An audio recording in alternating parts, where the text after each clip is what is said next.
Welcome to the April 21st Budget Workshop and regularly scheduled Board of Education meeting. If you could take a moment to silence your cell phone and then join me in the Pledge of Allegiance, please. I pledge allegiance to the flag of the United States of America and to the republic for which it stands, one nation, under God, indivisible, with liberty and justice for all.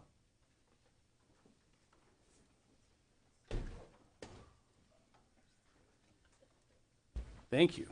Secretary Ringgold, can you take roll, please? President Roush. Here.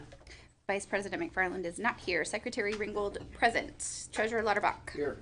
Member Blasey. Here. Member Craig is not here. Member Horowitz. Present. Okay, so thank you. The first portion of our meeting is the budget workshop, and then we'll move to the regular Board of Education meeting after the presentation from Anna. Is there anybody that would like to address the board specifically on the budget workshop, knowing that there will be another public comment period as soon as we finish that? As soon as we finish the budget workshop.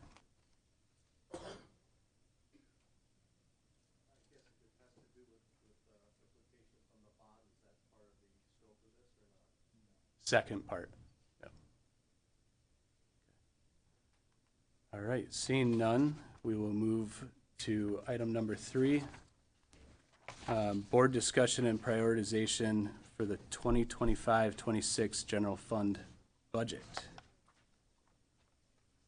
Anna.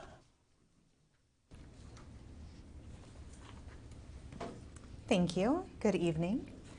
Just want to start out with a reminder that a public school budget is not advisory in nature, but rather an accounting of the source and uses of public funds.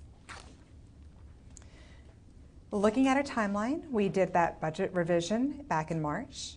Right now we are at our board 25-26 budget workshop, and the next revision will be in June at the June 16th, 2025 meeting, where we'll have the approval of the final 24-25 budget as well as adoption of the 25-26 budget.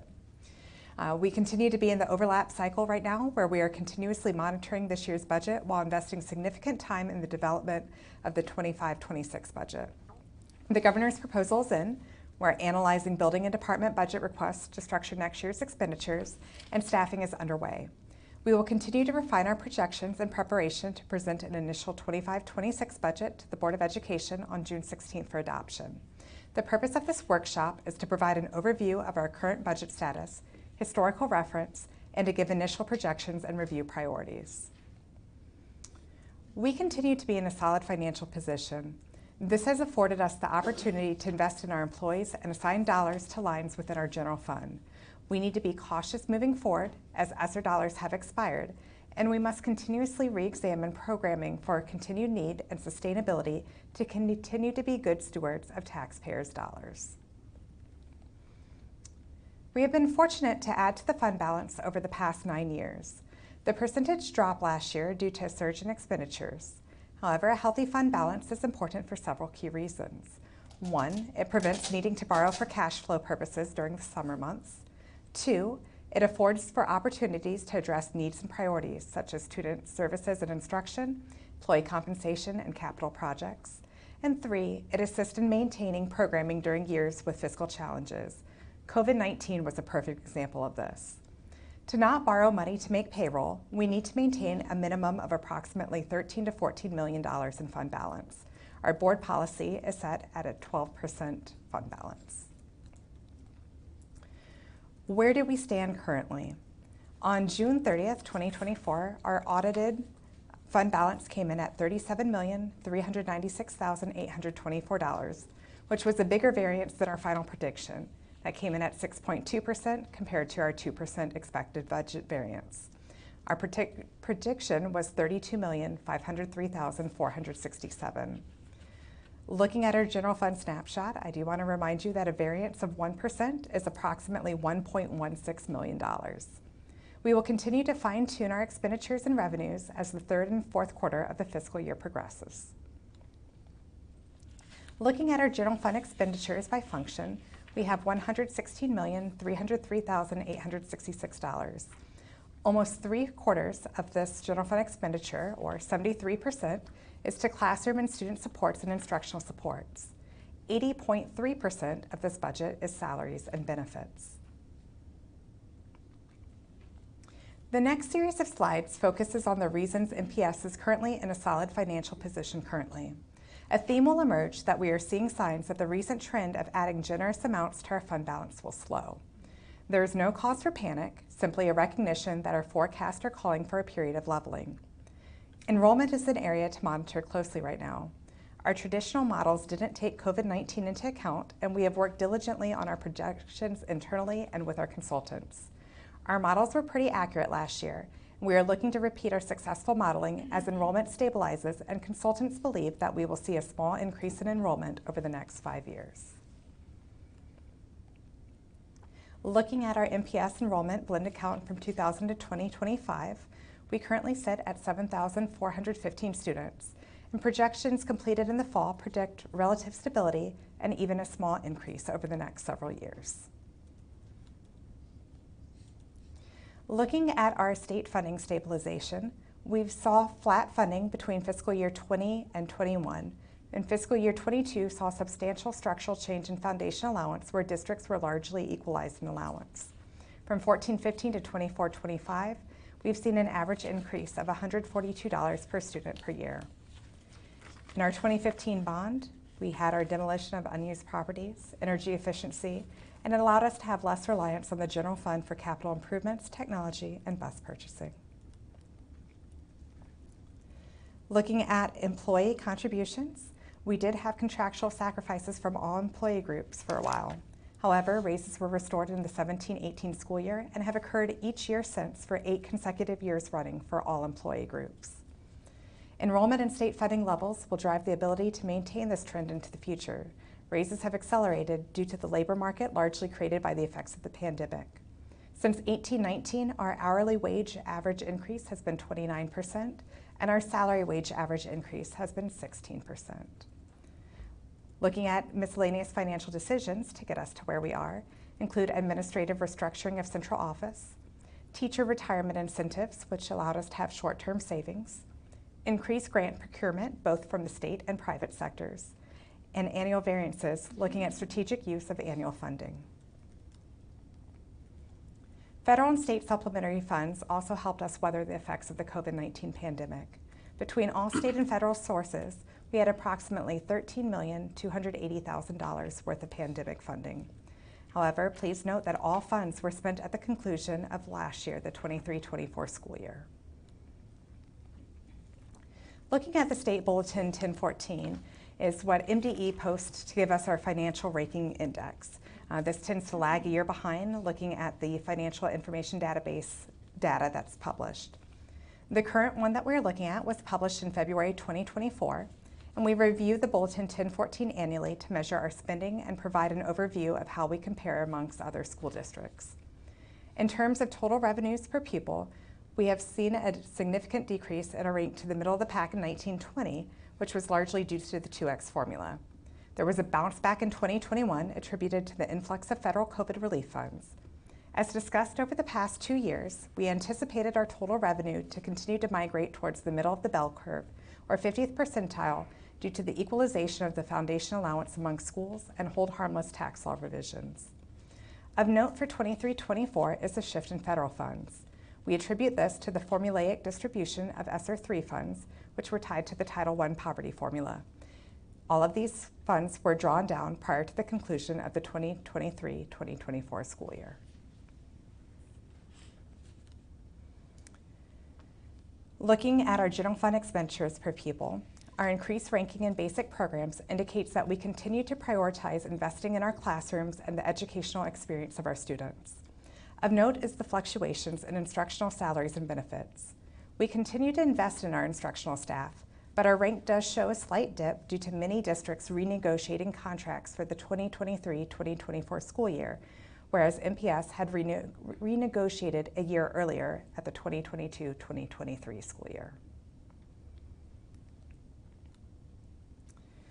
As we continue looking at general fund expenditures per pupil for support services, these expenditure rankings continue to reflect that we are operating efficiently in business, administration, and operations, focusing dollars on instruction and services for students.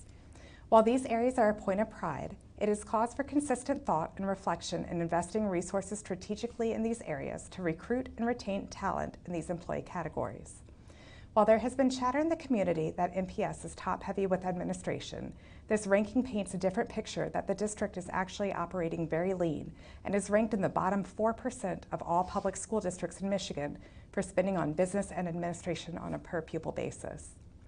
Additionally, I would like to point out that our expenditures and rank for operations and maintenance only takes into consideration what was spent on that area from the general fund and does not take into account what was spent on this area out of the capital improvements fund, which was an additional $517,462 in expenditures for 23-24, as well as a set-aside of $2 million for capital project needs.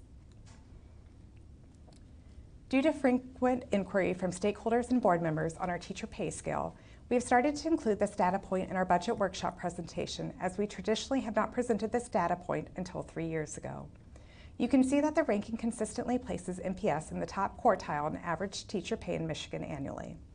The year-over-year change is attributed to retirement and staff replacement at approximately 40 teachers per year. As we look towards 24-25, we continue to analyze our projected revenues and expenditures. Important revenue factors to take into consideration are student enrollment numbers, state and local funding, also known as our categoricals, grants, and also that our ESSER funding has expired. Personnel costs continue to be the bulk of our budget, and as discussed earlier, the makeup of our staff, along with investment in increased services to students and compensation, will correlate to increased expenses in this critical expenditure component.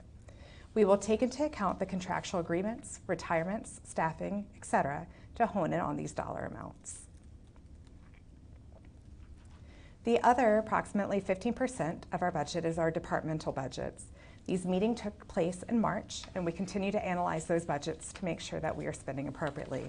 These items include things such as textbooks, professional development, teaching and office supplies, purchase services, technology, fees and license, furniture and equipment, and utilities and fuel.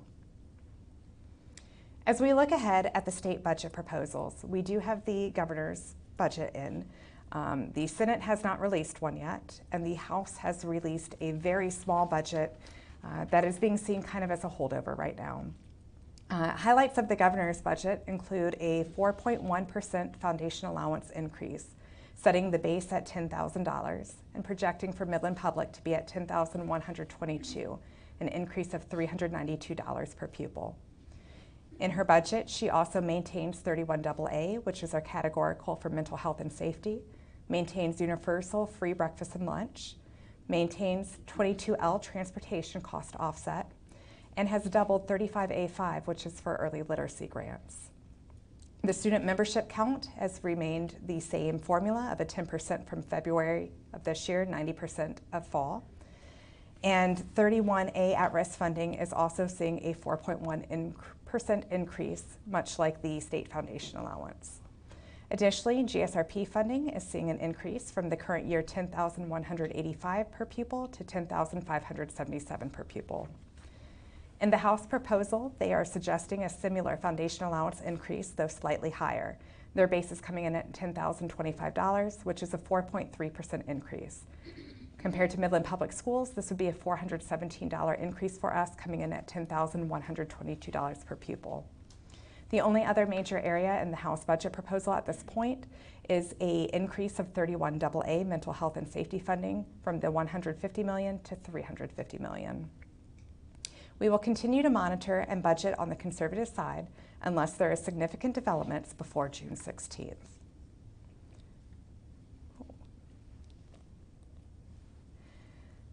Looking at our initial projected revenue changes for 25-26, we are budgeting on the governor's budget number right now of the increase of $392. You can see with student enrollment, much that we've seen in our projections from our consultants, we are looking at stability, so no change in student enrollment. That increase in foundation allowance per student, as well as an assumption of increased categoricals, is looking at about an additional $3.4 million in revenue. Looking at our 25-26 initial outlook for expenditures, without staffing being completed, which is hiring, retirement, et cetera, we make our best guesses at incurred costs from salary increases, step and lane changes, et cetera. In addition, we don't know what the actual medical cost increases will be. We've been lucky that rate increases have not been as high as estimates, but that can change very quickly. The increase in cost is simply an estimate, but does not give us an idea of where expenditure increases may be. Of note, there were significant annual savings due to retirements and replacing employees at a lower wage and medical coverage cost. Our hiring trends, which tends to be about 2/3 veteran to 1/3 new, is almost a complete reversal of how it used to go. You can see within there with our expenditure changes with the increases in employee steps, salary increases, the category lane changes for teachers, a 10% assumption of medical cost increases with the 4% increase of dental vision LTD life, as well as departmental budget request, is coming out to $7,283,173. The foundation increase needed to cover projected expense increases is $982.22 per pupil, which is coming in at a deficit of $590.22 per pupil compared to what we are seeing as the projected increase. As stated numerous times in this presentation, these variables are the most critical budget drivers, and we will continue to monitor them as we build the 25-26 budget. Predictions will once again prove to be very difficult, as we do not anticipate the ability to rely on any of the proposed budgets out of Lansing, given the prior year's last-minute changes and the current political landscape. However, we will continue to collaborate to bring to you our best guesses and amend as conditions change and facts become available. Are there any questions? So Anna, can you go back to, so first of all, thank you. And for the public, this is just the first step in our budget process, which we will come back in June and do a much more comprehensive budget workshop as well. But I wanted to highlight a couple of things. Can you go back to slide 7, please?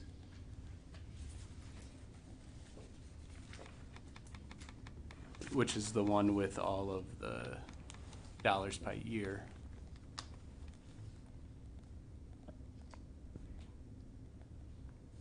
The green and red Let's see. Excel sheet. Sorry. So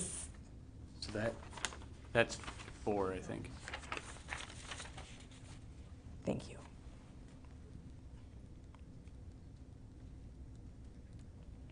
Why is that not coming up on here? Oh. So I'll just don't know. speak to it, Anna, while you're. My apologies. It looks like it's not Okay. coming up on here. So, point that I wanted to make was in 2007, 2008, so we're going back almost 20 years, per pupil funding it from the state was $8,848. This year, we're at, almost 18 years on, the rate of inflation has been 2.5% per year. That'd be $13,762 per pupil. This year, we might hit $10,000. I bring this up to say that we've done a really good job of figuring out how to work within the confines of what we do. And that's also reflected in what we spend on business and administration and central office staff being in the bottom 4% of districts statewide. Now, what does this do for us as a district, and how are we able to spend money on students and spend money where it matters? It means that we've been able to save money over the last 10 years. First, thankfully, as our staff took a haircut, and then as the district righted itself from a financial perspective over the last decade, we've been able to invest in key critical areas. And one of the things that you can see on this chart is, yes, our fund balance has gone up, but one of the things that we said we were going to do during COVID and when the ESSER dollars came in was we were going to spend in 5 areas, and addressed key critical needs for our students. We did that, and it allowed us to save some money and make sure that we could maintain those programs well after COVID ended, which we continue to do. So you can see now that our expenditures are exceeding the projected revenue coming in, and we are staying true to that commitment we made almost 2.5, 3 years ago to continue to invest in our students. How does that manifest itself? It manifests itself through reading intervention specialists and maintaining those throughout for years to come. We've actually even increased the number of reading intervention specialists that we have. So I'm really proud of what the district's done over the last decade and continued to invest wisely and save for the future so that we can continue to invest in our students where the data shows us we should be. Any questions? Any other questions or comments for Anna? While we're talking about general fund balance, what is the recommendation for how many months of expenditures we should have in our general fund or in our fund balance from our audits and stuff like that? Like, how much should we be, like, to be safe? Generally, it's based on a percentage. Okay. State recommendation from organizations like Michigan School Business Officials tends to be around 15%. Yes, correct, no less than 15. Any other comments or questions?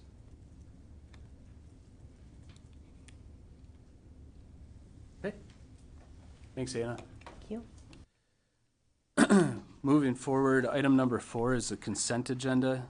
Item 4.1, approval of minutes from the March 17th, 2025 regular meeting and the March 17th, 2025 closed session. Item 4.2, the below staff are being recommended for hire as listed in your agenda packet. Item 4.3, the below staff have announced their resignation on the effective dates as listed in your agenda packet. Item 4.4, approval of the payment of the school system's bills for the month of February 2025 as listed in the check registers prepared by Ms. Holderby in the amount of $8,067,694 is recommended. The distribution of obligations by fund is included in your agenda packet. Item 4.5, approval is requested to authorize legal payments to the below list of professional legal fees as listed in your agenda packet. I have a motion for approving items 4.1 through 4.5 in the consent agenda. So moved. Support. Motion by Lauterbach, support by Ringgold. Any discussion? Do we have anyone present from 4.2 in the audience today? We do. Yeah. Okay. All right. Keen eye. We're all too excited. I just have a quick question on the Thrun law firm bills. I assume that you guys go through and double check them to make sure that they're accurate, because we don't have any way to know how much time was spent on Yes, various. we do, and those have typical double signatures from Brian and I. Yep. Okay. All in favor of approving items 4.1 through 4.5, say aye. Aye. Any opposed? Motion carries. Kara, congratulations on your new role, and if you want to come up and say a few words and introduce yourself. I know a lot of Midland already knows you, but would love for you to have the time to speak to greater public. Right. Good evening, MPS board and community members. I am honored to be standing here tonight as I prepare to step into the role of the Associate Superintendent of Human Resources and Student Services this July. I am excited for this new chapter in my educational career. This position provides me with the opportunity to champion the incredible individuals who dedicate their lives to our students. and to directly support the very young people who are the heart and future of our community.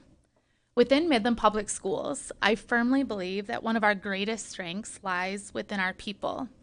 The talent, dedication, and passion for our teachers, administrators, and support staff are the foundation upon which our students' success is built. In human resources, my focus will be on fostering a supportive and equitable environment where every member of our team feels valued, empowered, and equipped to do their best work. Equally important is our commitment to our students.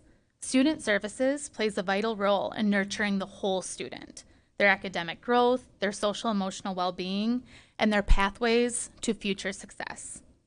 I am eager to work collaboratively with various teams within MPS and the community to ensure that every student has access to the resources and support they need to thrive. This role requires strong collaboration, open communication, and a profound understanding of the needs of both our staff and our students. I am committed to listening, learning, and working alongside all of you, the staff, the students, the families, and the community to achieve our shared goals. I am thrilled to embark on this journey and contribute to the continued growth and success of Midland Public Schools. I look forward to the work we will do together and am grateful for this opportunity. Thank you. Thank you, Kara.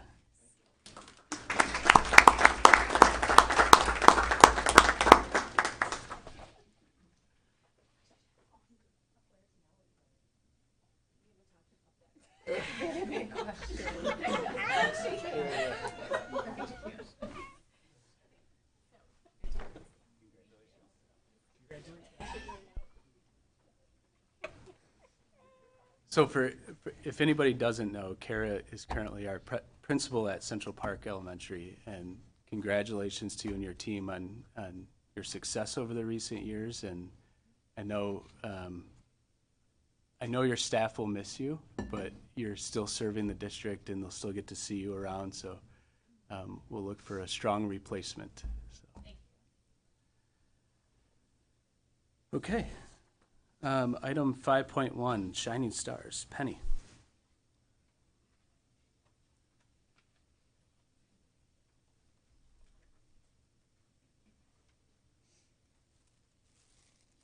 Happy times for Shining Stars. Let's see who's first. Jamie Williams, come on down.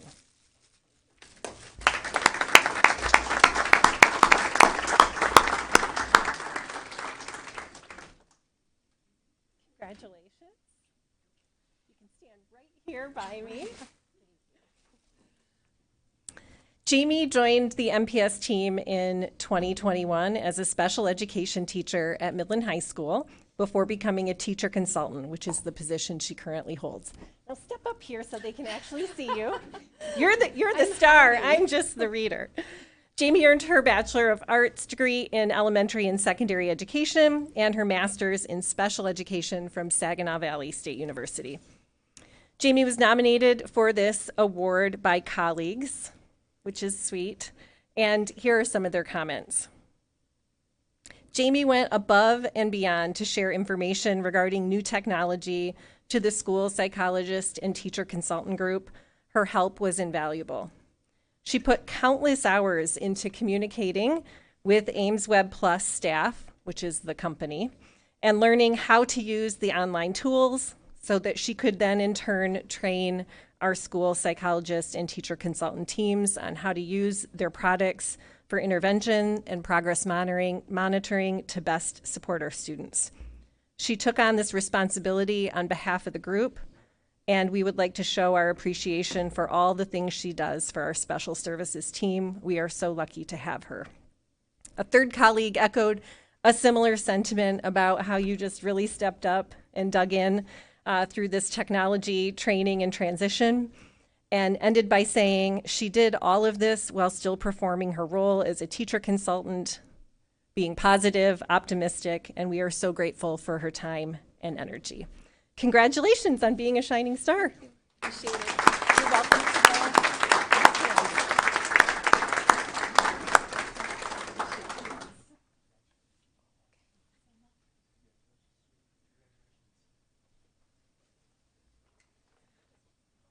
Oh.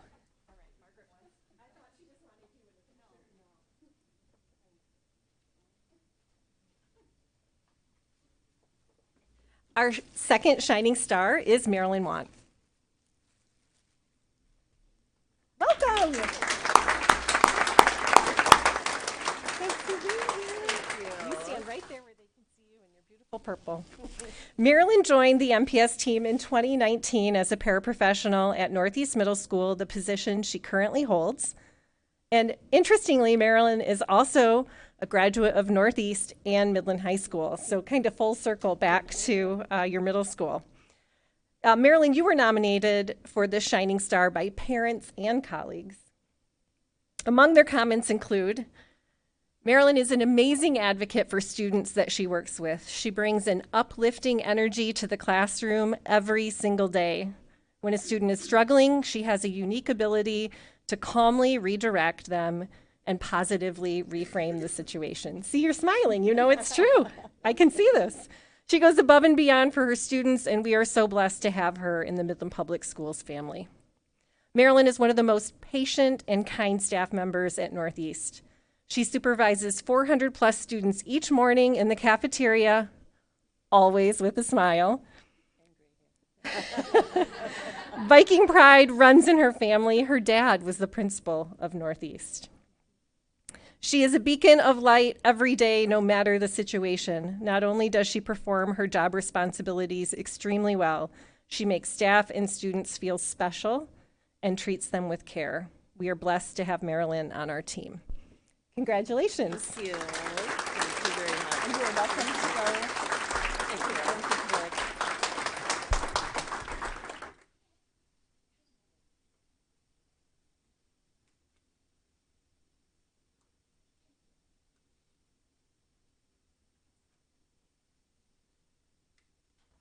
And as always, Shining Stars, you're welcome to stay.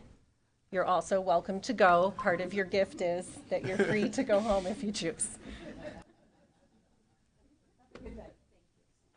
Always one of the best parts of our night. So congratulations, Jamie and Marilyn.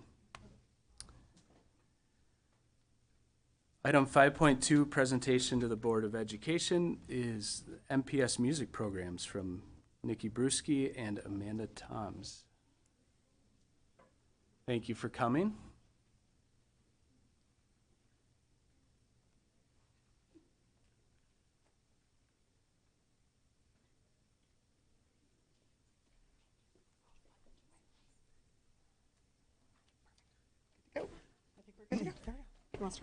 Sure.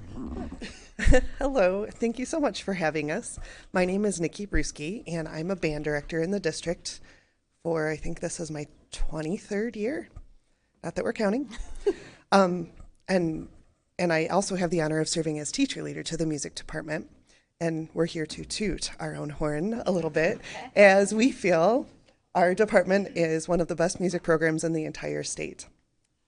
My name is Amanda Tomes. I am an orchestra teacher at Dow High, Jefferson, and Siebert. This is my 13th year in the district. And while I do not have an official role as my colleague here does, I do a lot of the calendaring and all that kind of stuff in addition to running my program. And we brought some students with us because there's going to be a question asked portion at the end in case you have questions for them. So I don't know who wants to go first. We'll let you. Okay. Hi everyone, my name is Anna Gaspard, and my music journey started in the summer of 5th grade when I unlatched my clarinet case for the first time. My first actual band class was in 5th grade at Adams Elementary, and I loved learning my instrument so much that I continued on to Northeast. During my 8th grade year, I was a partially digital student, but I went to Northeast every day just for band. Now, I am a senior at Midland High School. I have played clarinet for over 7 years, and band has afforded me many opportunities. I currently play in the symphonic band and symphonic orchestra ensembles at MHS, and I plan to audition for the University of Michigan Marching Band, where I will be attending this fall. I find joy in making music, but band has also taught me a lot about connecting with others, about leadership, and about finding community. I've been a section leader and first chair clarinet at MHS for 2 years now, and I direct Midland High's clarinet choir. Band's many options to get involved have made me who I am today. Directing MHS's clarinet choir has taught me about teamwork and effective communication. From 6 years of solo and ensembles, I have learned the value of mindful practice. Marching band has taught me not to shy away from my confidence and passion for what I love. I learned humility by surrounding myself with incredible musicians through All-State Band and competing twice in the statewide Outstanding Soloist competition. Although I have this extensive musical resume, I consider my own growth as a student leader to be far more important than just a list. Band has critically shaped how I connect with others and myself. I have discovered determination, courage, and trust through music. And dedicated teachers, community members, and fellow students alike have catalyzed these achievements. I have learned countless lessons over years of music classes, but the most important message is that success is found when individual determination and mindful collaboration work in harmony.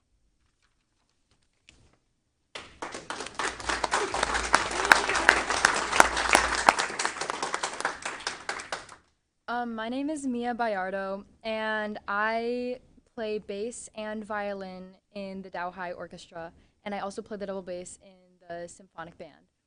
I joined Midland Public Schools in Jefferson Middle School in 8th grade, and I really enjoyed it there. I thought that Miss Holmes brought a lot to the program. I felt like I really grew as a player and a section leader. I currently hold the position of concertmaster and principal bassist in the band.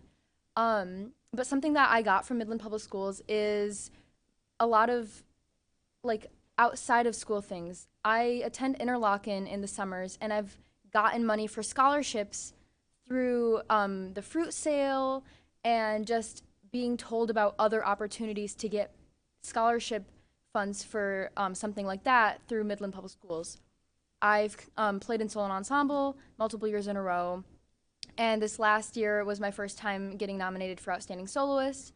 I had the opportunity to audition for that, and I made it to the final 14, which I thought was pretty neat. And and I also, something I thought was very cool is this is my first time I've ever played in a band, and it's through Midland Public Schools under the conducting of Mr. DeReese.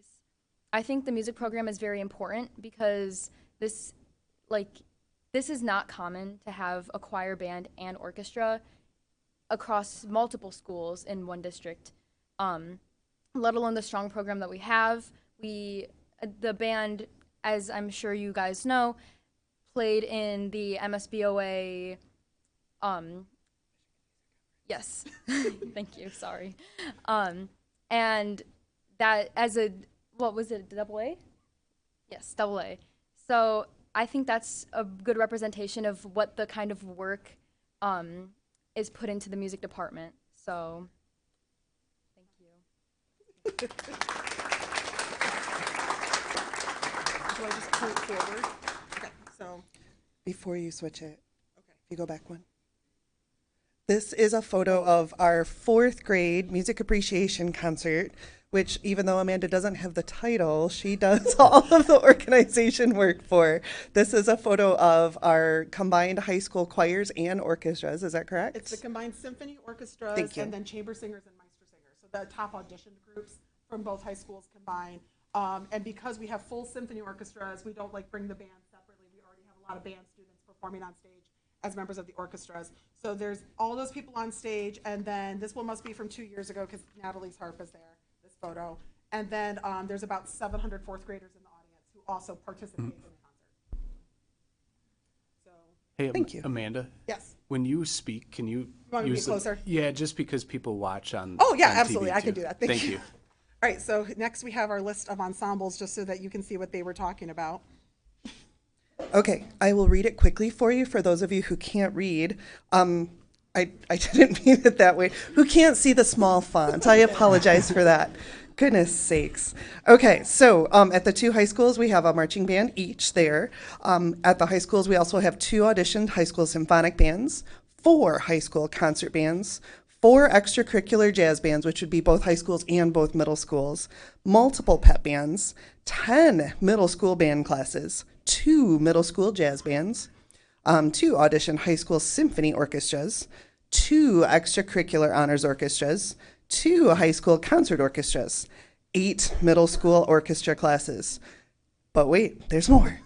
2 auditioned high school choirs, 2 high school concert choirs, 2 extracurricular high school vocal ensembles, 8 middle school choir classes, 1 high school IB music class, 2 high school musical theater programs, including student pits. This means that our own students are the musicians in the pits that provide the music for the programs. We have 6 elementary bands, 6 elementary orchestras, 6 elementary choirs, and 6 full elementary music programs, pre-K through 5. I will just chime in before I change the slide. One of the comments that Mia made is seen on this slide, which is that it is very rare to have a public school program in the state of Michigan with band, orchestra, and choir. The vast majority of music programs in the state of Michigan don't have orchestra at all. It's like over 80% don't have orchestra. So the fact that you have that in the first place, and then all 3 are thriving at the level they're thriving, does make our program very unique, and that is worth pointing out. In terms of what we do with all of that, this is our current estimates of the number of rehearsals and performances per year. We do approximately 200 performances per year as a department. 140 of those are the more traditional curricular performances where we're on stage at Central Auditorium, for example, or we're at our MSBOA festival performances. But the rest of those are pep band performances, all those run-out performances where we have students playing, or things, for example, like the Midland High Choirs doing their Singing Valentines. So it gets to about 200 performances a year with all that combined. When you look at something just like, for example, MSBOA solo and ensemble, between middle school and high school, we send about 200 events to solo and ensemble every year. Most schools in the state of Michigan would send about 40, and Midland Public sends about 200. So we're very high in that area. We have approximately, just based off of what we can recall, almost 300 outside of school rehearsals a year. Some of you who are maybe parents of band, orchestra, and choir students can testify to this because you're taking your kids back and forth. We have about 13 full days of summer instruction to prepare for band camp every year. And this year in particular, there was also a week-long trip for the Dow High orchestras and choirs to perform in Prague, and also in Jindřichův. I practiced that so I could say that correctly. Oh, and then our music boosters. This is worth putting out there just so that everyone's aware. Again, many of you are probably already know because you might be involved.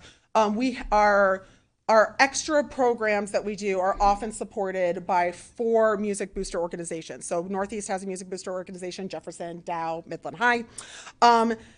These are the groups that raise funds and provide volunteers to make these rehearsals and performances a reality. I'll be blunt, I don't know how we would function without them. Things like the volunteers to fit hundreds of students in uniforms. The individual teachers aren't doing that. We have parent volunteers doing that. When we are running events like Marching Band Showcase, or we're hosting MSBOA State Solo and Ensemble, we're not doing that as individual teachers. We have these booster organizations helping run that. They sell desserts, ice cream, chemical cards, oranges and grapefruit. They chaperone our many trips and help us run all of our festivals. They fund everything from honorariums to guest clinicians to scholarships for students to attend camps and take private lessons in the summer. And the music program could not exist in its current form without this parent and community support, so that is just worth making sure that gets acknowledged. So, our history of accomplishments. Our music program has existed in Midland for 98 years. We have had numerous appearances at the Michigan Music Conference, including appearances by both the Dow High Symphonic Band and Dow High Chamber Singers this past January. Ensembles regularly earn first division or superior ratings at adjudicated festivals. It's not uncommon for Midland Public ensembles to earn perfect scores, or at least earn the best scores of the festival. I believe one of our Dow choirs earned perfect score this year.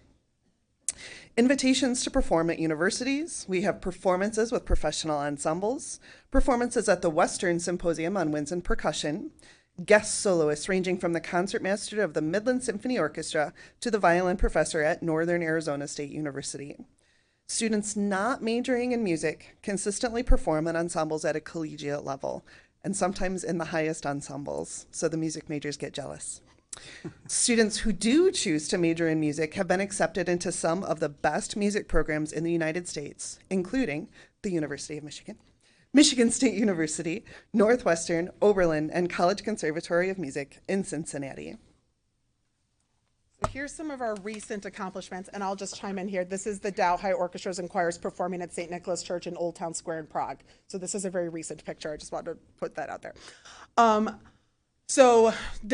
Within the past year, we've had numerous small ensembles have been named Best in the State by the Michigan School Band and Orchestra Association. That includes a woodwind quintet, string quartet, and chamber orchestra. This year we had 12 students named as members of the Michigan All-State Honors Bands and Orchestras, but in past years that's been as high as in the 20s. This was actually a lower year for us, and we still had 12 students get involved. This is a fun one.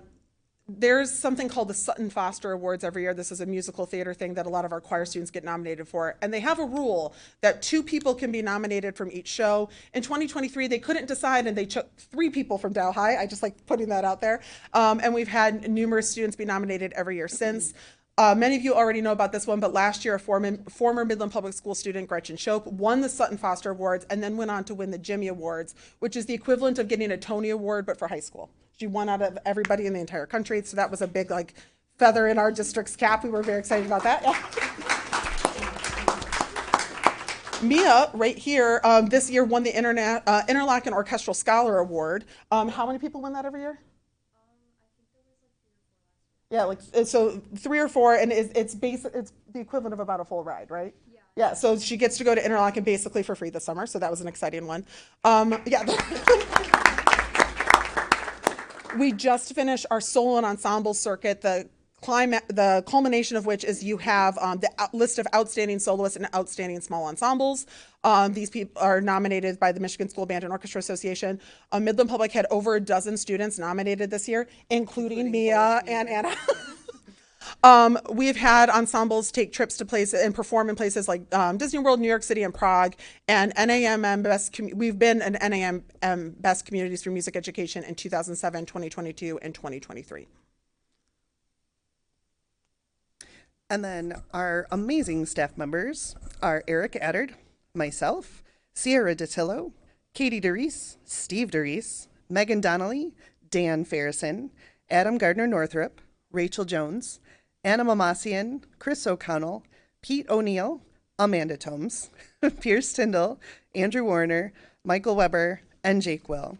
And I just wanted to make a note that a lot of these people are experts in many different areas. For example, my area is band. I am an instrumental person, and my main instruments are flute and piano. And a lot of these people play multiple instruments, or they play an instrument and sing, or they teach choir and general music, or any combination of those things. So I'm incredibly proud to serve along with these people. It's a great job, and I'm going to keep doing it. I think that concludes our presentation, unless you have any questions for any of us. Yeah, including the students. Thank you. I don't have any questions. I just want to make a comment about, Anna and Mia, thank you for coming as well. And it was great to hear from you in particular. And one of the things that I love about our music program is it's not just about the music, it's about the leadership, the math, the history behind the music, the opportunities outside of just the music that it affords our students to grow in their school experience. So thank you. Anybody else? I just want to chime in on that note too. So one thing that I know to be true about our music program, and I think it's amazing that we have such award-winning teachers and students, but they really work hard to create a sense of belonging for students. Even students like my Ava, who are not talented, dedicated musicians, still have a home in our music program, still feel loved and cared for and nurtured. And I think that's really important. It's awesome that we have award-winning students, especially the 2 who are here tonight, but it really is a place for every student. And I think you all embrace that beautifully, that balance. Thank you. Anybody else? Well, thank you again, and thank you for your passion. Thank you. Thank you. Thank you so much.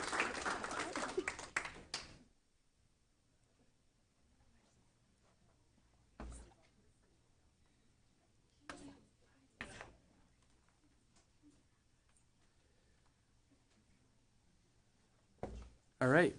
Item 5.3, we've had this on the agenda packet for months and months now, but just a quick update on the facilities improvement bond proposal. We're almost there. We're almost to May 6th to really go out to our voters and get their final input on the proposal that we've put in front of the voter. Recall we started this process about 2 years ago. And French and Associate, Dr. Jerome from French and Associates is going to join us for a brief discussion about Northeast as well. But recall we started this process about 2 years ago with the original facilities assessment that we had outside experts come in and really do a detailed review of our buildings, our infrastructure, and where we had critical needs. The Finance, Facilities, and Operations Subcommittee reviewed that input, probably worked through options A through what probably felt like Z at the time, to really look at F. Yeah, to really look at what we could do as a district to meet the critical needs of our buildings. I think we had over 1,500 participants in various surveys and forums and focus groups. We went through that whole process, and now we've been, over the last few months, working with our community to make sure that they understand what's been put forth and the impact on the community. With that being said, I think all of our board members have participated in at least some of the 60 presentations that our administration team has done throughout the community to make sure that people have the information they need to make an informed decision. If you still have any questions, we have a website with comprehensive information on it. All of us are available to contact at any time. So please reach out if you have any final questions. I think this bond proposal, while extensive, is a needs-based proposal that really meets the needs of our students first and foremost, but also addresses needs of staff to make sure that we have an attractive place to come to work and bring their best self to the teaching environment.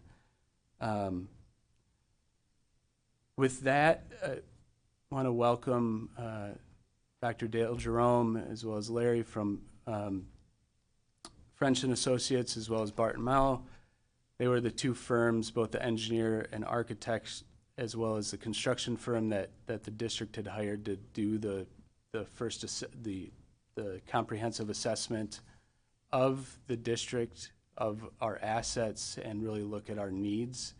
So Dale, I don't know if you're going to drive or if Larry's going to drive, but really ask them to come to have just a short conversation about the needs as they particularly relate to Northeast and some of the opportunities there with a new building. So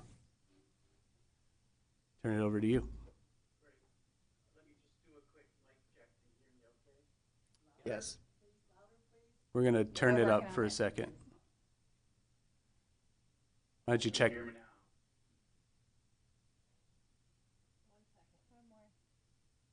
Okay, try one more time, Dale. Okay, is this any better? Yes, thank you. Okay, great. I do get a little bit of echo on my end, so I'll try to work through it. Hopefully it doesn't affect you.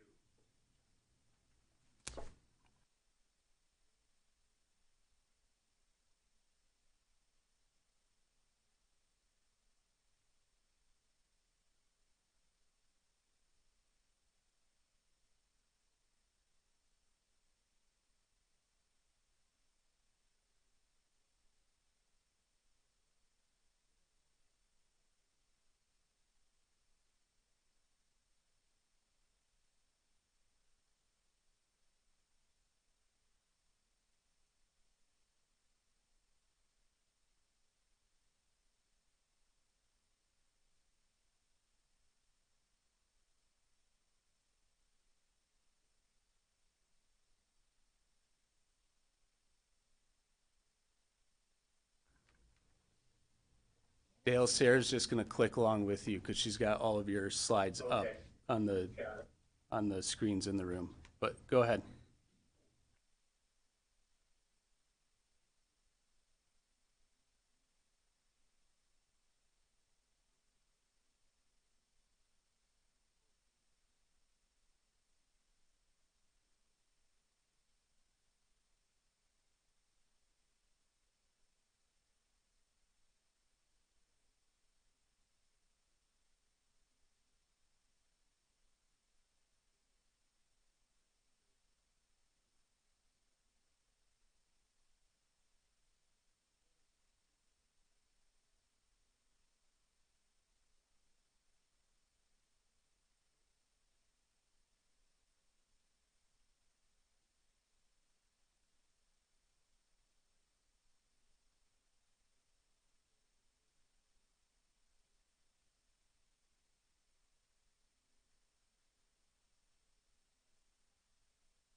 Any questions from board members?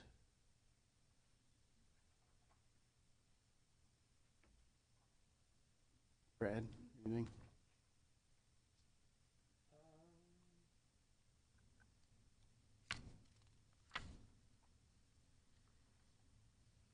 Dale, could you talk a little bit more about the facilities study when, back in 2023, you kind of rolled through it quick and we had a couple little glitches of technology here, but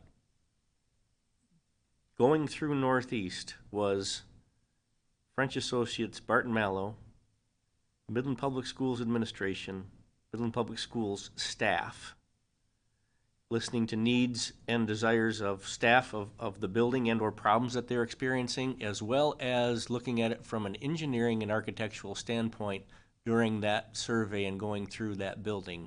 Could you expand on that a little bit more? Sure, be happy to.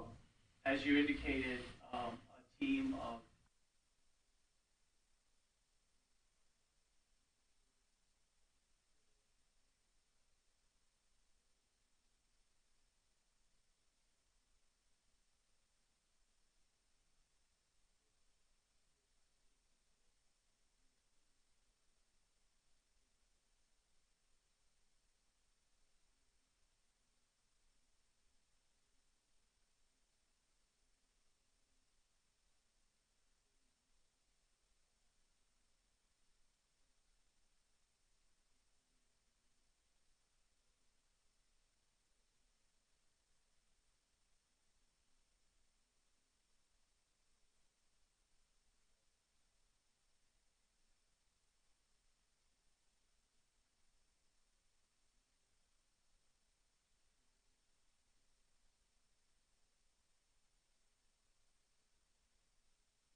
expand on the question that you had, Brad.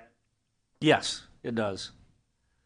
My next question that I wanted to have yourself and Larry talk a little bit about is when we talk about investing, updating infrastructure, update infrastructure and programming, we have really strict constraints when we are talking about a school that is online. We have the summer. We have roughly 3 months, which equates to roughly 60 working days. And in order to update this facility with $40 million worth of construction work, or 36.6, to do update infrastructure and programming, to do something like that could take 6, 7, 8 years to be able to go through a process like that, just because of the window of construction that we're allotted, because we cannot have contractors in the same building with students.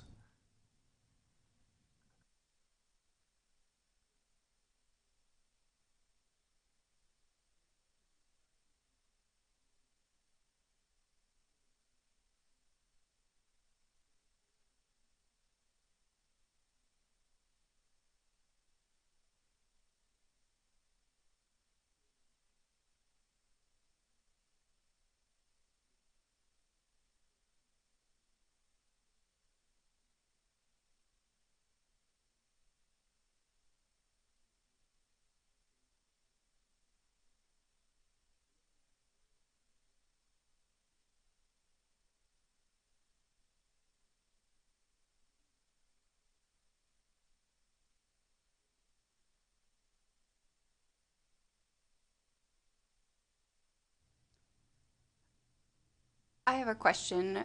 Oops. I have a question related to energy efficiency. So one of the things that has saved us a lot of money as a district is making sure that all of our buildings except 2 are Energy Star rated. What in scenario 1, 2, 3, and 4 are we looking at as far as energy efficiency? As I mentioned, scenario 1 is a limited scenario where you probably wouldn't attack as many of the efficiencies, but in scenario 2 and 3, you would tackle many of those inefficiencies and try to improve on the operational costs that you have for Northeast Middle School. And then obviously, I think it's safe to say that the most efficient scenario in terms of energy and other operational costs would, in all likelihood, be to build a new building. You would just, you would get a reprieve from at least any short-term ongoing needs of a new facility because things would be covered by warranty in some of the initial years, and then it would just take longer for that initial 10 to 15, 20-year cycle of the building components to wear down and need to be replaced. So I think it's very safe to say that the new building would by far be the most efficient of the scenarios that you would see in terms of operational savings if you go with that decision as you've decided to propose in the current bond proposal. But 2 and 3 would have definitely some improvements beyond where you currently sit.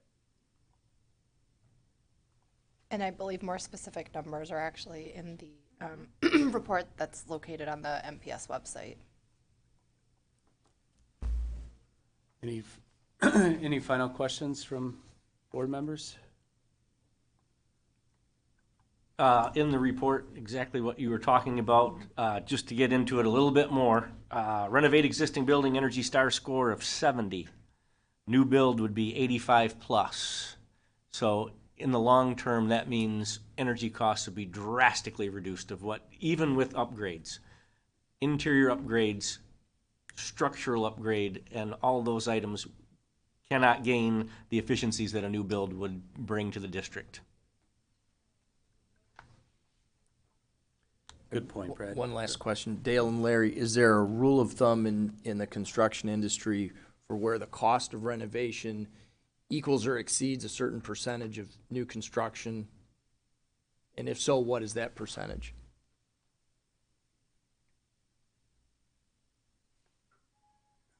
I could take that one, Dale. They're really, it's a case-by-case basis, and this is why we ran all these scenarios with this building and looked at it, in terms of the 30-year payback or 20-year payback, whatever the case may be. And in this case, when we ran those scenarios, that's the conclusion that we came to. Thank you.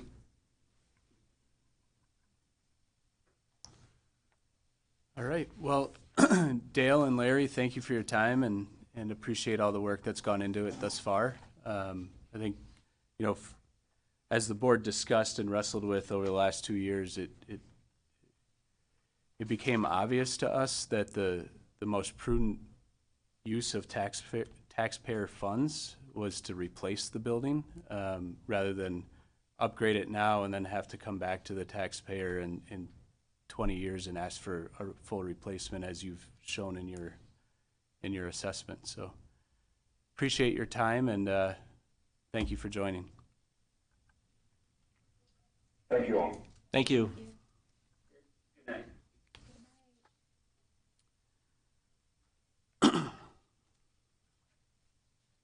Give Dave a minute.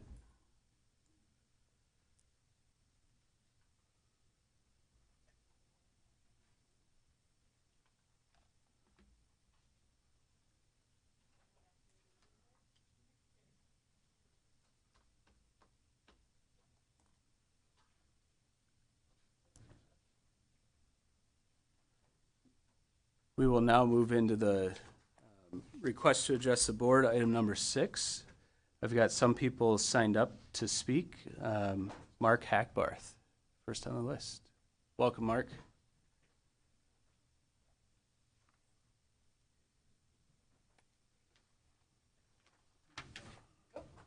Oh, The mic. 1 second.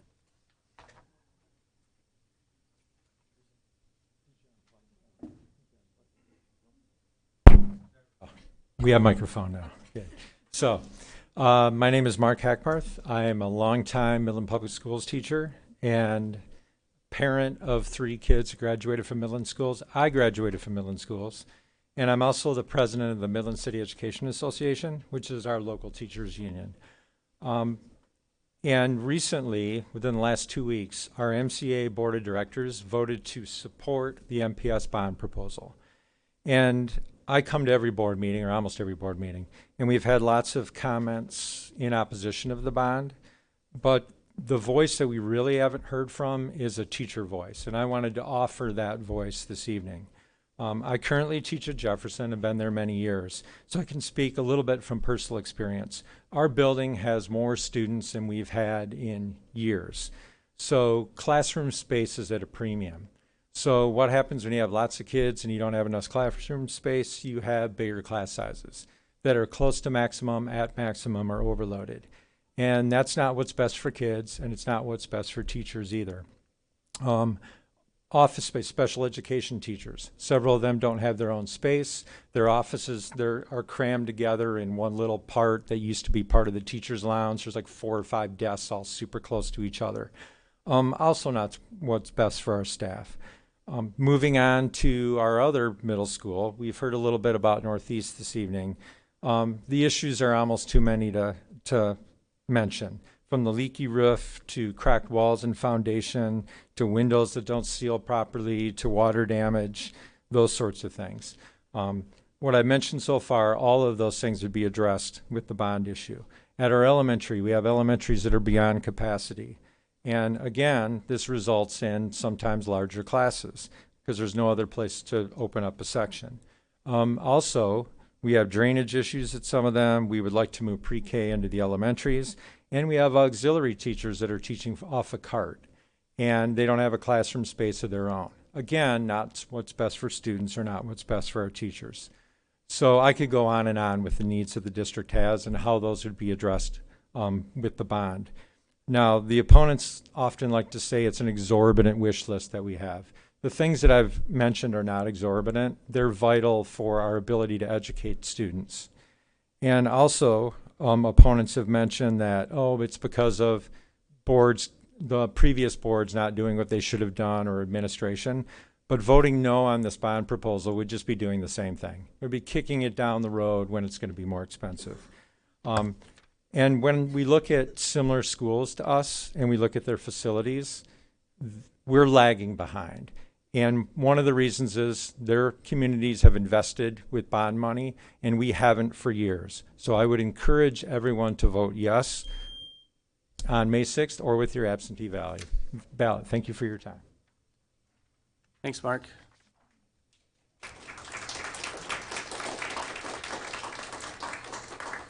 Next on the list, I have Tom O'Brien.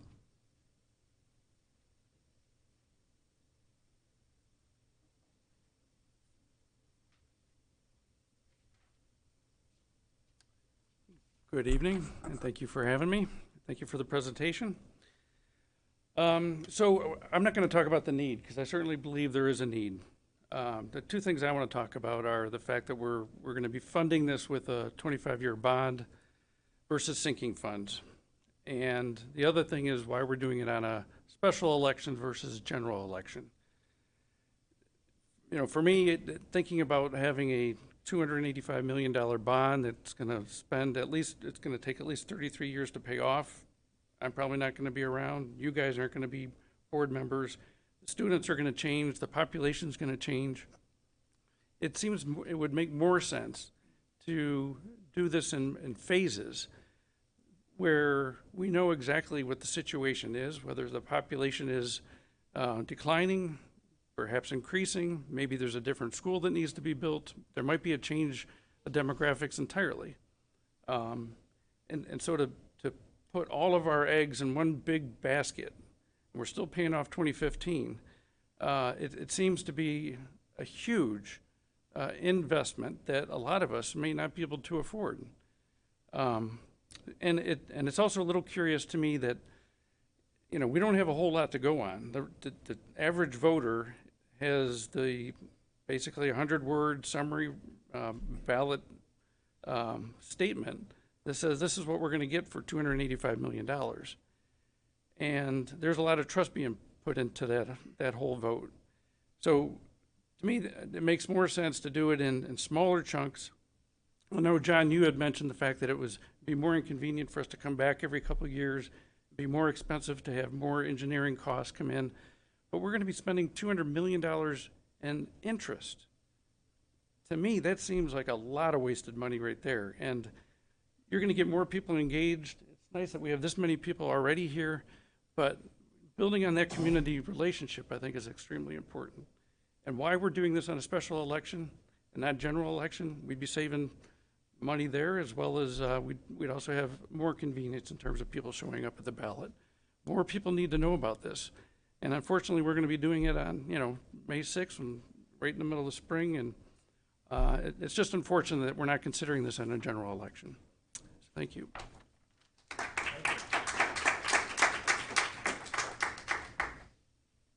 Thanks, Tom. Bill Domina.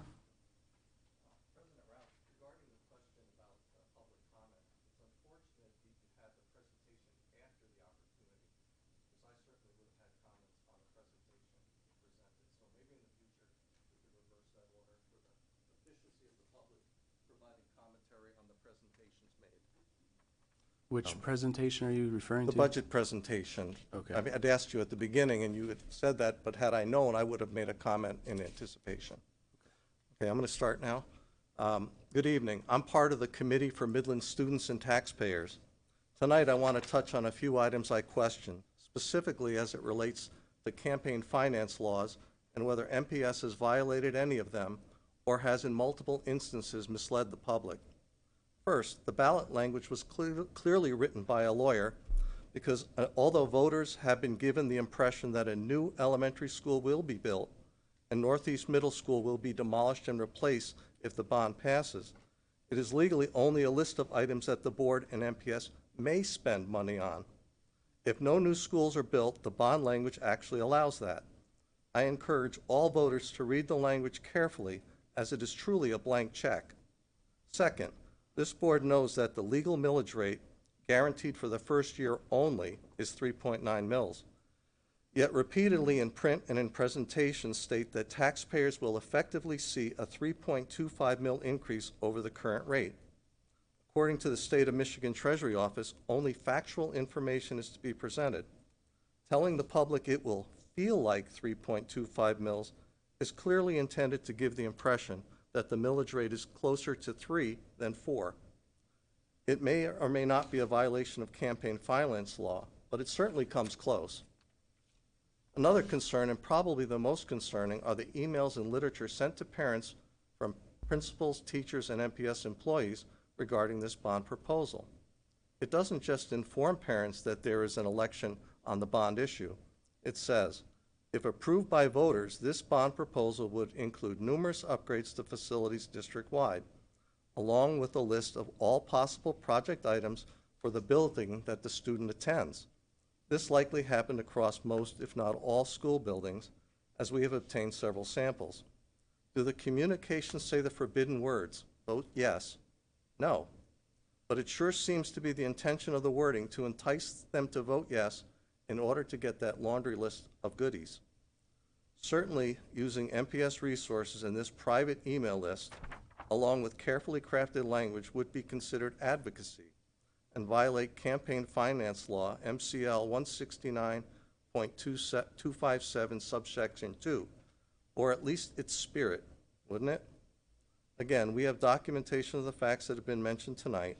In spite of the assertions by MPS about being open, factual, and transparent during this process, has MPS tiptoed to the very edge of the line, or actually crossed the line with regard to campaign finance laws? Our committee and the public would like to know. Thank you.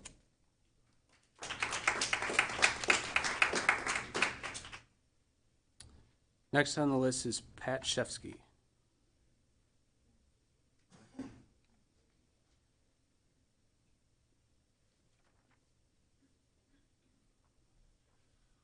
I'll bring my attendance sheet so you can tell my teachers I was here later.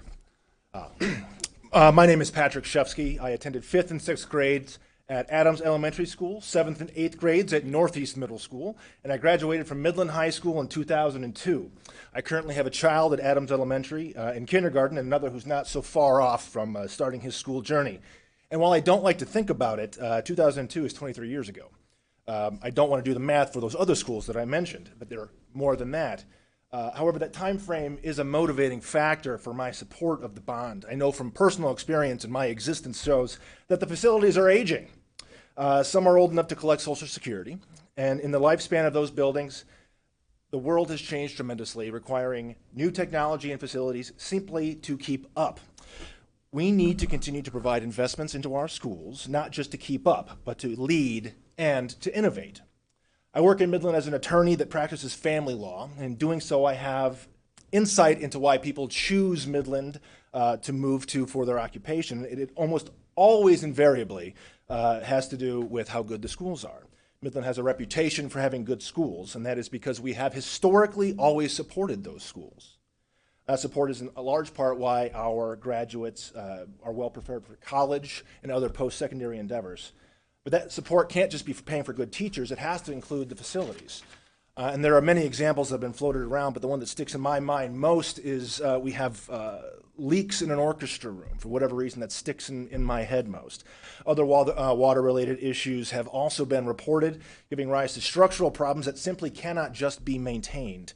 With a community with the resources that we have and the lifestyle that we profess, that is simply not acceptable. You might see things on CNN or other news networks about these types of facility issues, and you might say, man, that's so sad. I wish somebody would do something. And I agree.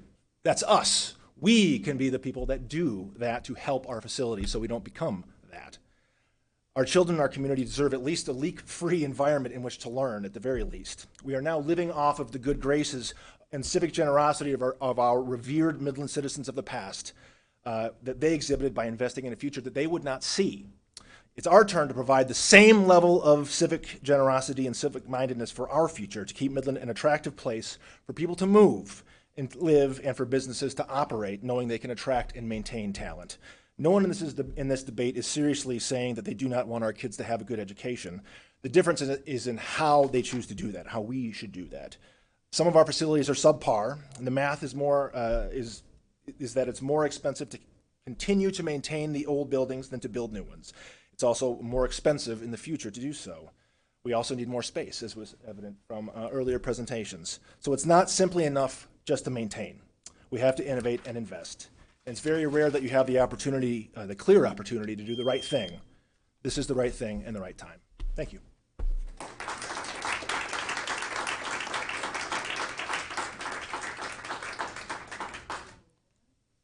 Thanks, Patrick. Mary Draves.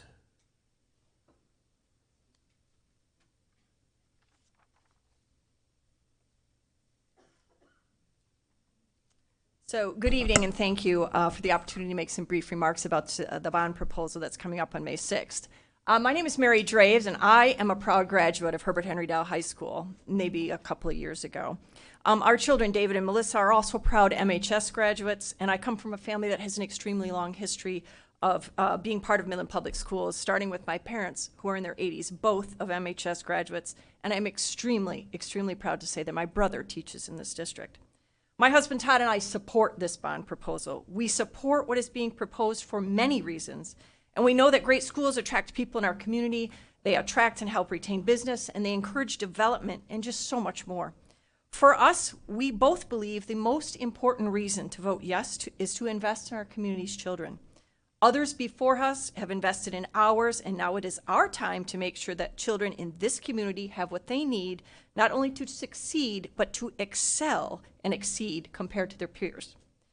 We, like probably many in this room, have been bombarded with lots of information that hasn't always been accurate, and it has been distorted to fit a negative message about this bond. Before we decided on how to vote, we did our homework. We attended presentations, we read all available material, and we've asked a lot of questions. I felt I even needed to figure out what was going on inside the school, because it's frankly been a hot minute since my kids have been in a brick building bringing home spelling lists and artwork. So I became a substitute teacher. And I also started volunteering with junior achievement at Siebert and Woodcrest Elementary.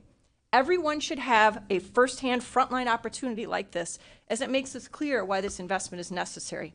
This is absolutely about safety and security and better facilities, but it is also about every face sitting at a table or desk in that classroom.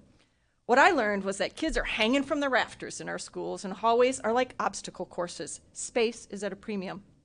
What I also learned is that students are curious, they're excited, and have amazing teachers who are committed to their learning like no other.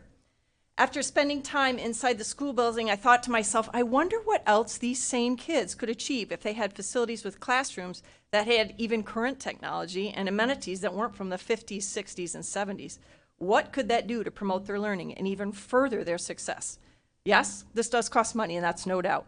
I am sure that each of us has had a point in our life where we've had to invest for the future. These decisions are hard. For me, this bond is like one of those times, time to invest in our future. The question we must ask ourselves is, are we committed to investing in the future of every student that attends MPS or not? Do it now or kick the can down the road and fall behind. The choice is ours. We choose to invest in this community's children. They deserve the best opportunity that we can provide.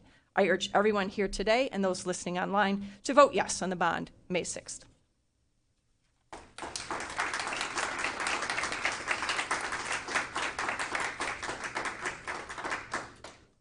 Thank you, Mary.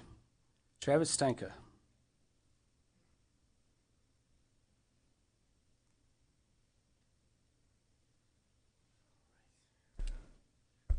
Start the clock. All right. Makes me a little nervous, 7 o'clock over here. Thanks for having me. My name is Travis Steinke. I began my career as an occupational therapist working for the Midland County ESA. So I indeed worked out of some of the closets that the gentleman earlier was referring to. I'm also a former kindergarten teacher, so I understand the value of education. My wife and I moved here. I grew up here. We moved here, and I can tell you that the number one factor in moving here was the quality of the education that our children would be receiving. And Midland Public has a long track record of leading the state in educational outcomes. So that we both worked for the hospital, and that was the number one reason why we chose to move here. I don't think this proposal is about shiny buildings as much as it is about providing a modernized space for our children to learn. And I really think that I've been to a couple of meetings, and I think the board has done their due diligence on really getting input from the community and different resources to find out the best plan. We also know that a quality learning environment leads to better outcomes for our students, increased teacher satisfaction, and teacher retention. And we all know that hiring teachers is not easy. We have a state shortage, so it's important to have teacher retention. If this doesn't pass, I think what will happen is we'll be taking money from the general fund and we'll be cutting important programs that our students need. And lastly, safety. I mentioned I was an occupational therapist working with special needs children. Some of our playgrounds aren't accessible for all of our kids. If they're physically challenged, I know for a fact that they can't access the playground where my kids go to school, so I think that is important. And then safety, right? Having fencing around the playgrounds. Having worked, in education, I realize that's important. You got 200 kids on a playground and 3 adults. Fencing is important for the safety of the students, as well as modern surveillance systems and alert systems, which will help help keep our kids safe. Finally, I think the most important thing a community can do is invest in their students and the schools. And I urge everybody to vote yes for this proposal. Thanks for letting me speak. Thanks, Travis.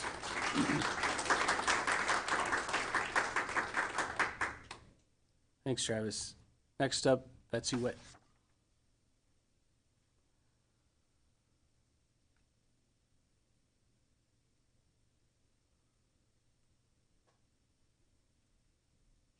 Hi there, Betsy Witt. I'll be very brief. We've heard from a lot of people tonight, so I didn't come with the notes, and I'm really glad that I didn't, because I've heard so much good information that does not need to be repeated by me. I've lived in Midland now for 25 years. My husband Steve grew up here and graduated from Midland High. We have 3 kids who went to Siebert, Northeast, and Midland High. 2 have graduated, and one's a junior. We are thrilled with the opportunities they've been given through their school, things that they can work for to achieve what they want to achieve at whatever their interests are. We heard today about some rock star teachers, rock star students, and there are students who aren't rock stars, and they need those rock star teachers even more to be able to perform and give the kids what they really need to be successful in whatever it is going to be that they're going to do after high school. And I'm glad that we got a chance to hear about the budget tonight. I think there's a lot of chatter about we have this general fund that's so huge. Why aren't we just using that to make these improvements? And clearly that is needed to pay our teachers, to retain the best of the best. I know when we first moved here, people that were our age, when we were in our 20-somethings, if they were educators, they wanted to be teachers at Midland High or at Dow High or somewhere in Midland Public Schools. That was like the crown jewel, was being a Midland Public School teacher. And we need to keep it that way. That's what our kids need. That's what they deserve. And I just encourage everyone to go to the informational meetings, check out the website. I want to thank you all. You've done so much work over the last few years, the due diligence on these plans. I'm not sure how you could possibly have done more to evaluate all the options and really narrow it down to what is critical for our students and our school district and our community to be successful going forward. In towns the size of Midland, our school districts are the cornerstone of our community. If we have a thriving school district, we will have a thriving community. People want to move here to send their kids to a school like Midland Public, and we just need to keep it moving and keep going into the future with that same reputation. So thank you very much.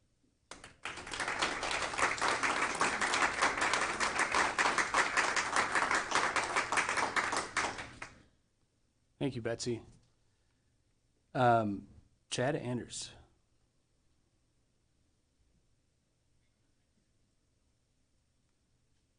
Good evening. I came up through Midland Public Schools, as did my wife, and we have 2 kids in elementary school here. I don't know anything about class size. I don't know anything about education. What I do know is construction. I've worked on several school projects, and I have seen firsthand when you start a job and you think you're going to get one thing and you unearth a bunch of different other problems. And so I can see where the importance of these building studies comes in, and I think that shows the level of maturity that maybe some other schools that I've worked at haven't done. And I think that with a lot of the conversations being had, that there aren't a lot of people that can relate to the construction side of things. And if it ends up that you need to add on to a building, your space to add doesn't necessarily line up with where your building utilities are in a sensible way. And sometimes when you add to a building, it changes things substantially in a way that makes them nearly non-functional. And I don't think most people can relate to that, but we've all had cars that we put money into that had something bad happen right after that, had something bad happen right after that. And that's frustrating. And sometimes when that happens, you realize that you just put all this money into it, and sometimes it's still time for a new car. So with the building studies that were done, I wanted to know from the board, if you would be up for comment, how many times that we'd had projects that we ended up with discovered work on, or we had problems that we didn't realize before the project. And for this building, we've waited almost 100 years before we had a major overhaul with it. I'm confused as why people think talking about it now is too soon, and everybody seems to mention phases. This bond seems like it's going to be drug out over a pretty substantial period of time, and everybody seems insecure about the fiduciary responsibility that the board has had with the handling of the money. But with all the studies and realizing that we're going to have revenue retention, I'm having a hard time understanding how we're going to save money by spending more on consulting fees and reaching an eventuality. And if we kick this can down the road, I really see us having more substantial financial needs all at the same time. I haven't heard the board address that in any presentations yet. I think that would have been a fine question for Barton, Mallow, and French earlier, as they did their whole building study, what that really looked like. But as of right now, I'm in support of the bond, and I think everybody else should be too. Thank you.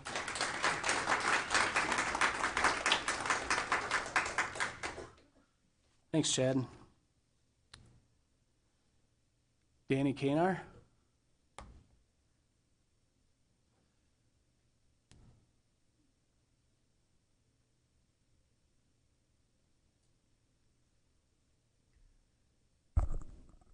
Hello, I'm Daniel Kanar.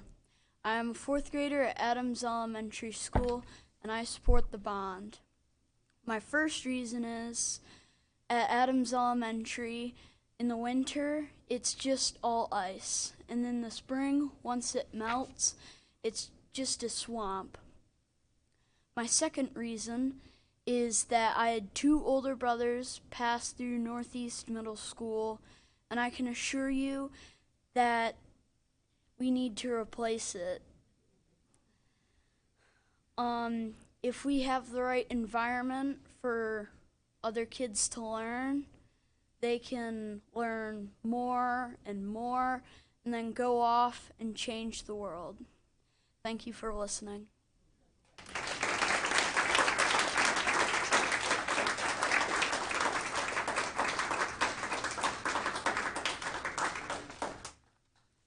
Thanks, Danny. That was everybody I had on my list. Does anybody else wish to go ahead?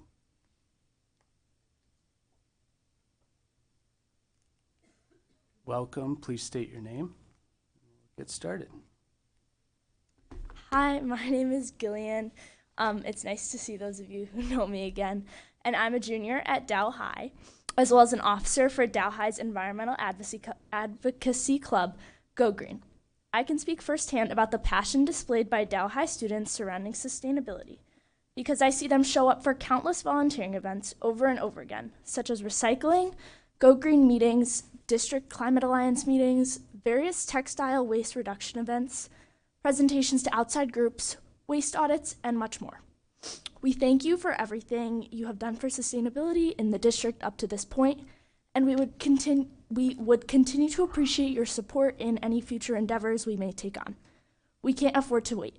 Let's make sustainability a visible, central part of this bond, which is vitally important for continuing the excellence MPS demonstrates.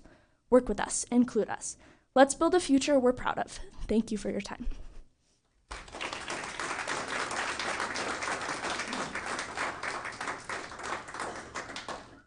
Thanks, Gillian. Anyone else?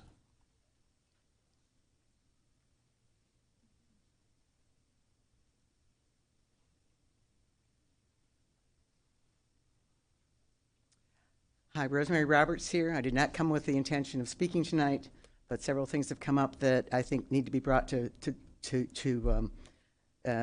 people. Barton Malow stated that they had a line-by-line cost that they had presented to us. I have asked for a line-by-line cost multiple times, and I was told it doesn't exist, or go look online. I've never gotten what's it going to cost for electrical. This is regarding Northeast. Also, regarding Northeast, there's a State of Michigan review that the group that I belong to has mentioned multiple times that's never brought up here. But the State of Michigan did review Northeast and said there were no really major things. Regarding Northeast, my granddaughter is going to be one of the last graduating classes. I went and took the tour. It's absolutely appalling. But my granddaughter is going to be one of the last classes. And my granddaughter is going to be paying for this until she's almost 40 years old. Think about that, 40 years old, and that to me is just, now I'm going to be dead. But the cost to the seniors is also, there are a lot of seniors that can't afford an extra $30. Oh, it's only $30 a month. A lot of people that I know can't afford it. I can't, I'm okay, but there are a lot of people that can't. That needs to be remembered. The last meeting at the very end, the last school board meeting, it was mentioned that we bought a building for $4 million for robotics. What? Where'd that come from? Where's the $4 million coming from? And then we find out that we have this big fund. I know that there's been nothing mentioned about the swimming pool. I have nieces that are very active in the swimming dolphins, and they don't get any answers. I'm just told that, oh, don't worry about it, we'll take care of it. If we can afford a $4 million building for robotics, why can't we include the swimming pool and the swimming lanes that are going to be out of function once Northeast is gone? So I think that I covered everything that I need. Thank you very much.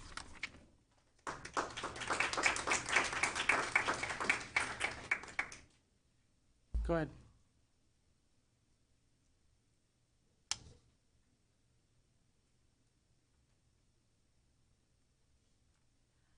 Good evening. My name is Maddie Frisbee, and I'm a sophomore at Dow High. Thank you for the opportunity to speak on the impact of environmental studies and sustainability. I request your support to broaden this impact to others. Get out of the mud, you'll ruin your clothes. It's raining outside. Stay in, you don't want to get wet. Stay on the path. Ew, those frogs are gross, watch out. You might grow warts if you touch them. These are things that kids are here growing up from adults around them. They are told to fear the outdoors and nature's capabilities. Growing up, I wasn't told this though. In fact, I was told the opposite. I was encouraged to get my hands dirty and learn from the world around me. This has transformed it into a love for the outdoors and a growing responsibility to protect what we have. From my time spent outdoors, environmental sustainability is something I've grown passionate about. I grew up right next to the woods behind Jefferson and Siebert, and it became an important place in my childhood.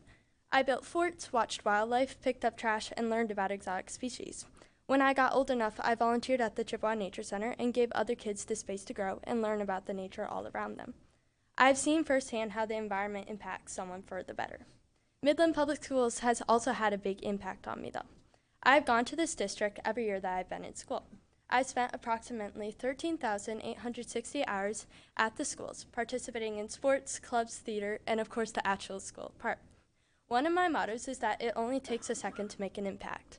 And well, that's a lot of seconds. MPS can make an impact on the students and help them prepare for the ever-changing future. The environment is a restorative place for people of all ages, but it takes action to protect it, and MPS can foster the stewards to help protect it. Michigan has a goal to achieve carbon neutrality by 2050. This would mean that we are net zero between the carbon emissions and the measures to remove them. My question is, how does MPS plan to help reach this goal? As a district in Michigan, MPS holds part of this responsibility, but it also serves thousands of students whom MPS has the responsibility to teach. What MPS can do could be simple, but it adds up to be a huge impact. This could involve adding more environmental sustainability to the curriculum, or even just encouraging teachers to spend more time outside when teaching, to grow the connection between kids and nature. It could even be as simple as a statement on the website with initiatives to become a greener district. The initiative is for the kids MPS represents. It would help pave the way for a greener and more sustainable future. I believe in our district. Environmental sustainability is the future, and we as a district would be better set up for success if we stood together to make the world a better place. Climate change is happening now, and we all have a responsibility to act on it. Tonight, I'm here to ask you to commit to taking one or more of these actions to take a stand against climate change. Thank you for listening and your consideration.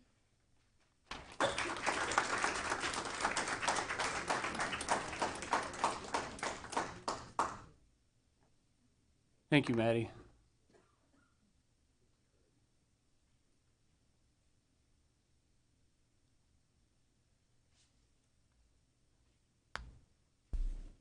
Hi, I'm Suzanne Reel, and I made the mistake that Betsy avoided in trying to write something out, which I'm now going to have to completely toss out the window because so many people have already brought up some of my points, and thank you, all of you, for speaking tonight. I cannot speak as fast as Mary and Pat, and so bear with me. But I do want to also, like Betsy, thank the board and thank the administration and thank everybody who shows up here every week and speaks on behalf of our schools, and especially for all the work you guys have done over the last couple of years. Let's remember that we wouldn't have this opportunity to vote if not for these people and all their work and personal time that they have put in. And so thank you so much for that. And being able to vote for this is a special thing. And I also trust the due diligence that has gone. I've been to a lot of meetings. I've read all the material. There's been a lot of diligence and assessment put into this. And no one's trying to cheat us or pull any wool over our eyes or anything like that. Everyone has done the best that they possibly could to get us to this point. And I think we need to maybe step back away from the details of this bond and trust in ourselves trust that we're going to continue to show up for our schools and have a voice in the process. One thing that I don't think maybe is put in the right perspective, but the money for the bond comes in, is dripped in over time about every 3 years, right? And so in essence, it is phased because the bond that we're voting for is what's written on the ballot. But it has been necessary to go through all of this detail to get to a place where we have a number and we have a scope and we have a starting point. But the rate at which the world is changing right now is faster than we have experienced ever in history. In 3 years, when the next sum of money comes in, education will look vastly different than it does today. Maybe even in 1 year, maybe even in 3 months. We're all going to continuously need to focus on what's next and focus on the future and do the right thing. And it's going to take all of us to show up. And something I think about all the time, hopefully I have time to say it. Let's not forget our motto around here, right? We're the city of modern explorers. And I think that we all embrace that. And that requires innovation, that requires leadership, it requires care, it requires courage. It requires courage for us to step into this unknown. And I would like to invite us all to just collectively demonstrate those behaviors and that leadership to our children, because it's not just the bond, it's how we're responding to it right now. And it's those things that are going to matter down the road. And so we do have an opportunity to shape the future and reshape it. Thank you. Thanks, Suzanne.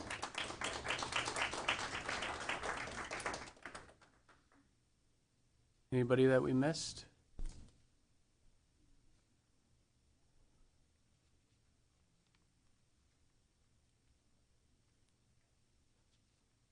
Welcome. Welcome. My name is Art Bach. I am a property owner. I don't have any children in the school district.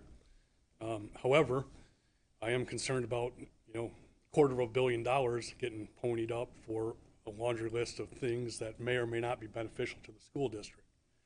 And at the beginning of the presentation, they paid lip service to responsible use of the taxpayer money.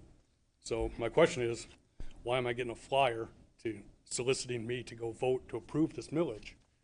And on top of that, we also have to pay for the special election. So I think that if you guys wanted integrity and faith in the electorate, you would have put this on a general election rather than a special one that we're going to spend $90,000 for a special election. But usually these special elections can come in August or May, or when people aren't paying attention.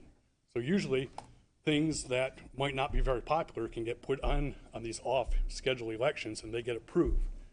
And if that's the intent of the school board, that's pretty much what it looks like to me.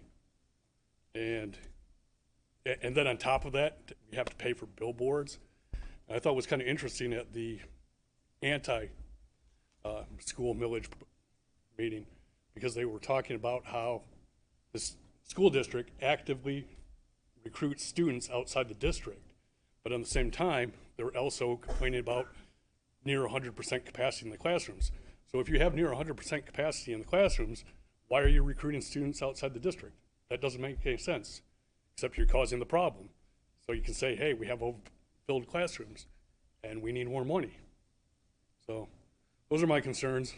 Hopefully enough people are paying attention to this special election and they come up and vote against it.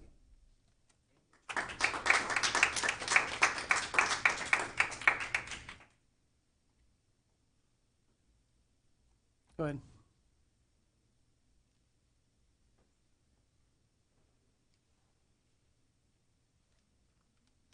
Welcome. Thank you. Hello, my name is Deborah Mead.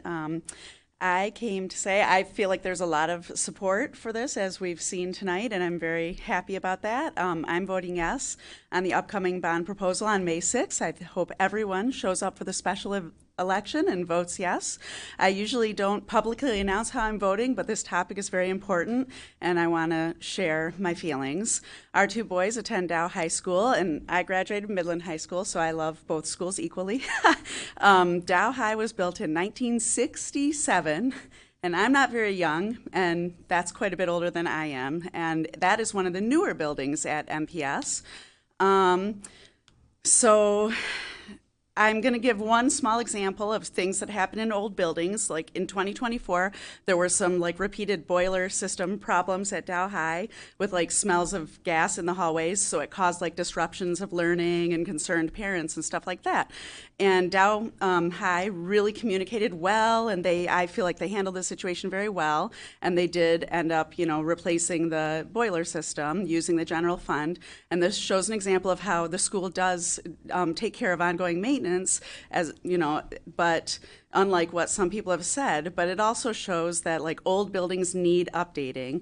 And if the bond doesn't pass and we limp along with repairs that have to be done, like for example with Northeast, then money is obviously not going to be able to be used for other things that are really important that come out of the general fund.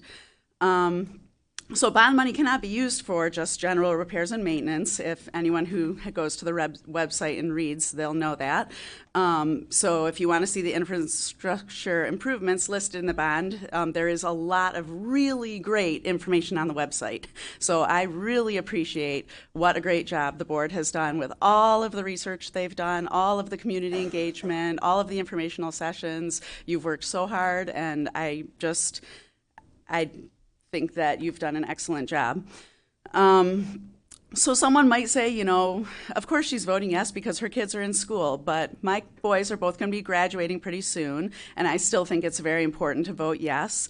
I live in this community. Midland Public Schools taught me important values. My parents taught me important values, and one of those is responsibility to support my community, and that includes its public schools. I think it's really important that the children in our communities have access to learning in a safe, uncrowded, and also have updated facilities. If we don't support each other's families in our own community and we just all are looking out for ourselves, that's a really depressing way to live, and we all end up losing. So another value I was taught was to exercise my right to vote on May 6th, and I take this responsibility seriously by being an educated voter. I hope that everyone else also takes the opportunity to vote on May 6th and supports this bond. Thanks, Deborah.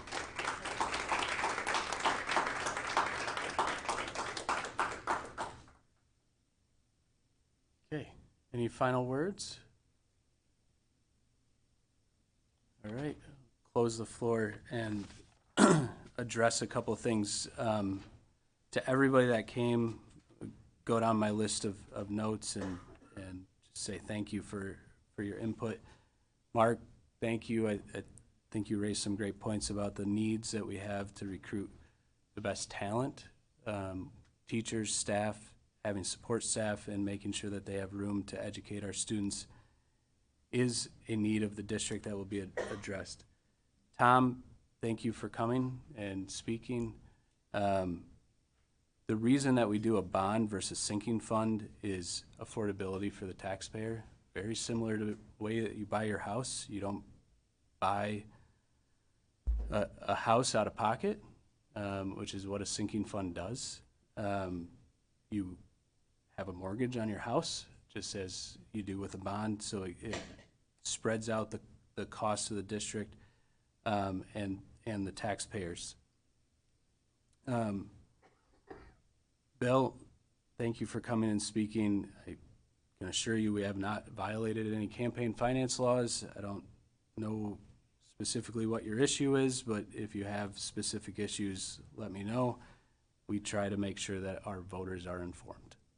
That's what we've done with our website. That's what we've done in all of our communications, and continue to do so. If you have any additional questions, all of us are available by email. Put a question in on the board website. We can address any specific concerns you have through a phone call, email, meet up in person. Happy to do anything there. Pat, thank you for coming. Appreciate your support. And specifically addressing, Midland's wet. We have a lot of water issues and continue to face those, and those are addressed in the bond. Mary, thank you for coming. Thank you to your family for all of the support that we have from your family in the district.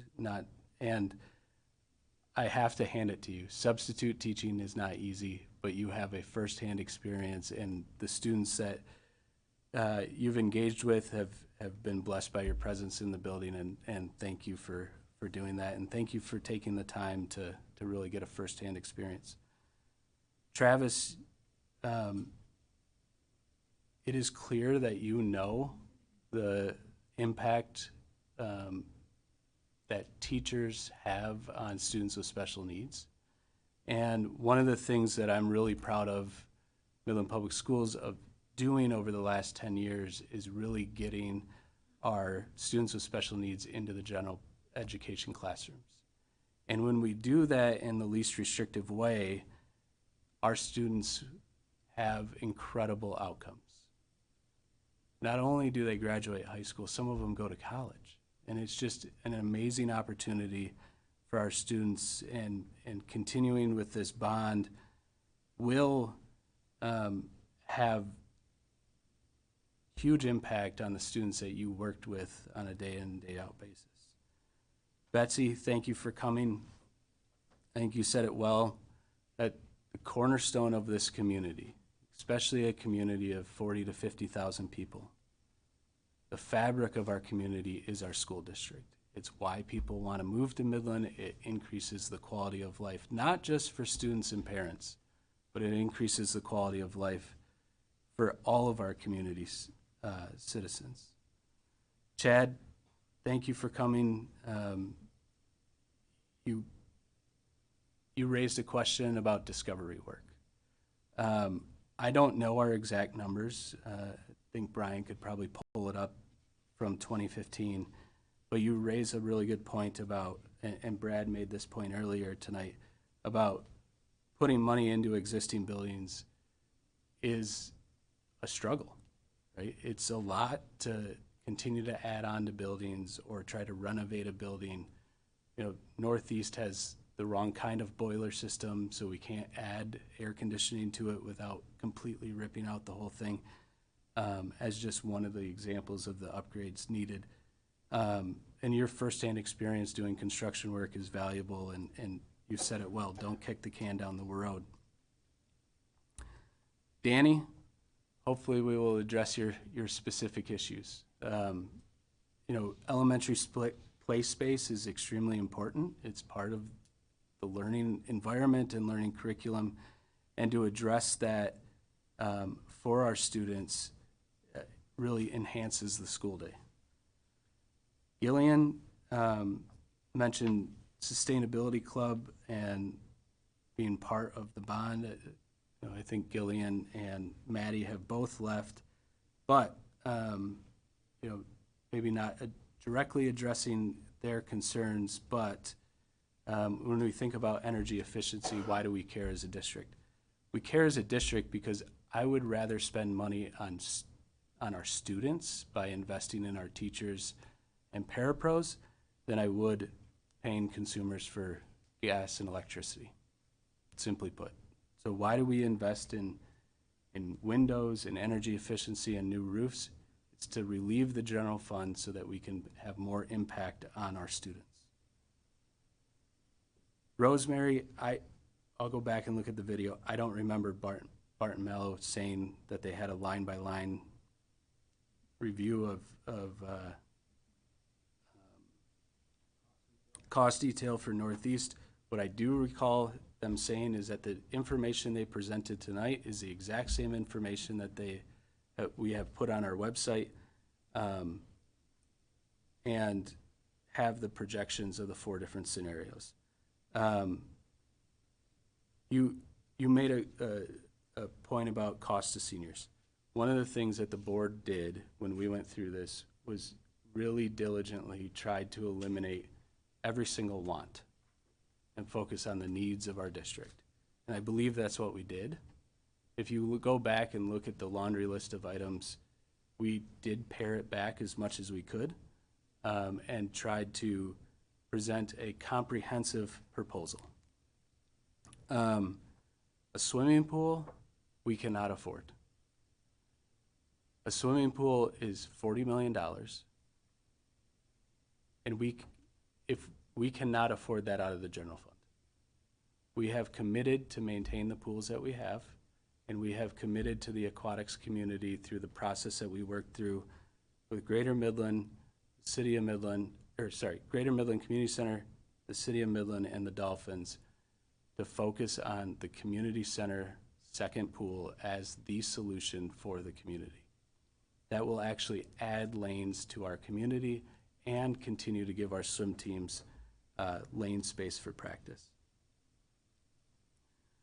Suzanne, thank you. I really appreciate your comments on the diligence and the process that this board has been through.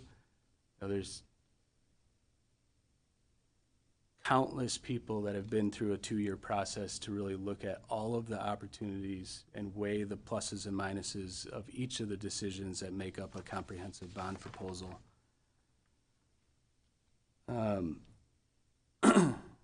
Art, thank you for your comments. The reason that the district pays for any information and flyers is to make sure that we get it out into the hands of the voters so that they can make a decision. No district money was spent on how to vote. It says simply to educate yourself. And finally, Deborah, thank you for your comments. The boiler is a great example of when we have to replace assets like a boiler. That boiler, if I recall, was $900,000 in capital costs to replace. And, you know, your fund balance doesn't go very far if you have 11 boilers that you have to replace. So that's just one small example, but where we have a savings account to make sure that we can afford to replace things like that when they do break down on and have that rainy day fund. So, but overall, look, I can't express this enough. Thank you for your comments. Thank you for your input to each and every one of you, and reach out if you have any additional questions or concerns. With that, we'll move forward to item number 7, 7.1, Administrative Service Study Committee meetings from April 11th. I think that's me.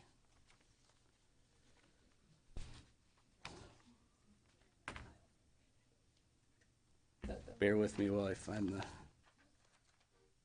minutes. Sarah always sets me up for success, and I think I screwed it up by putting them at the bottom of my pile. I have them. I got them. And knowing, look how good Sarah is. She even has a backup copy.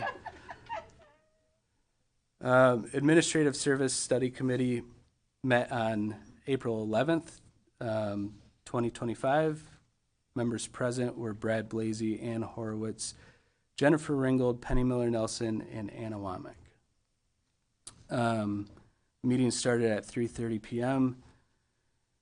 The committee reviewed the recommended policy update. The committee reviewed updates to policy number 4113. The policy updates are due to the recent changes to the Earned Sick Time Act. This policy will be taken to the board for action at the April meeting. Item number 2, executive orders. The committee discussed recent executive orders. And finally, item number 3, the facility improvement bond proposal. The committee discussed the current proposal and information being shared in the community. Meeting adjourned at 3:57 p.m.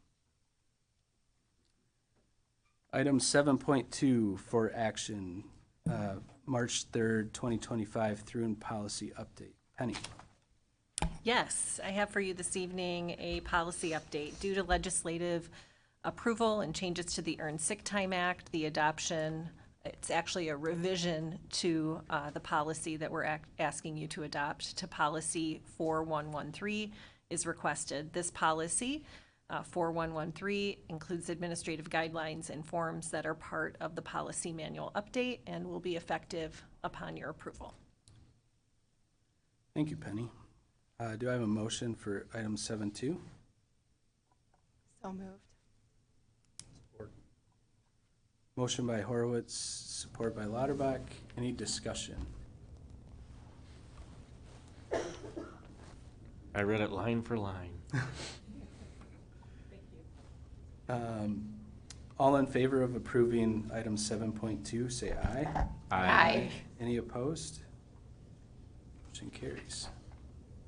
Item 8.1, Curriculum, Instruction, and Assessment Study Committee notes from March 17th, 2025. The Curriculum, Instruction, and Assessment Committee met on March 17th. Members present were myself, Brad Blasey, Mecky Craig, Ken Weaver, Penny Miller-Nelson, and guests present were Joy Yang Zhao, Jen Service, Voloshny Marugan, Troy Lynch, Andrea Joswiak, and Anthony Gates. The meeting started at 1:30. Joy Yang Zhao updated the subcommittee on family engagement initiatives within Midland Public Schools. The curriculum team, including Jen Service, Voloshny Marugan, Troy Lynch, Andrea Joswiak, and Anthony Gates, presented us with the 2025-2026 staff development proposals, and the meeting adjourned at 2:45. Thanks.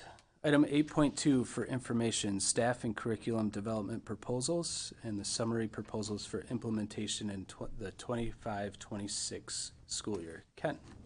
Yeah, tonight we have the staff and curriculum development proposals. The district recommends 18 proposals for consideration. Following the 28-day period of public input, there will be presented for action at the May 19th board meeting at that time. These proposals reflect the identified needs for the curriculum and staff development and align with the continuous improvement process.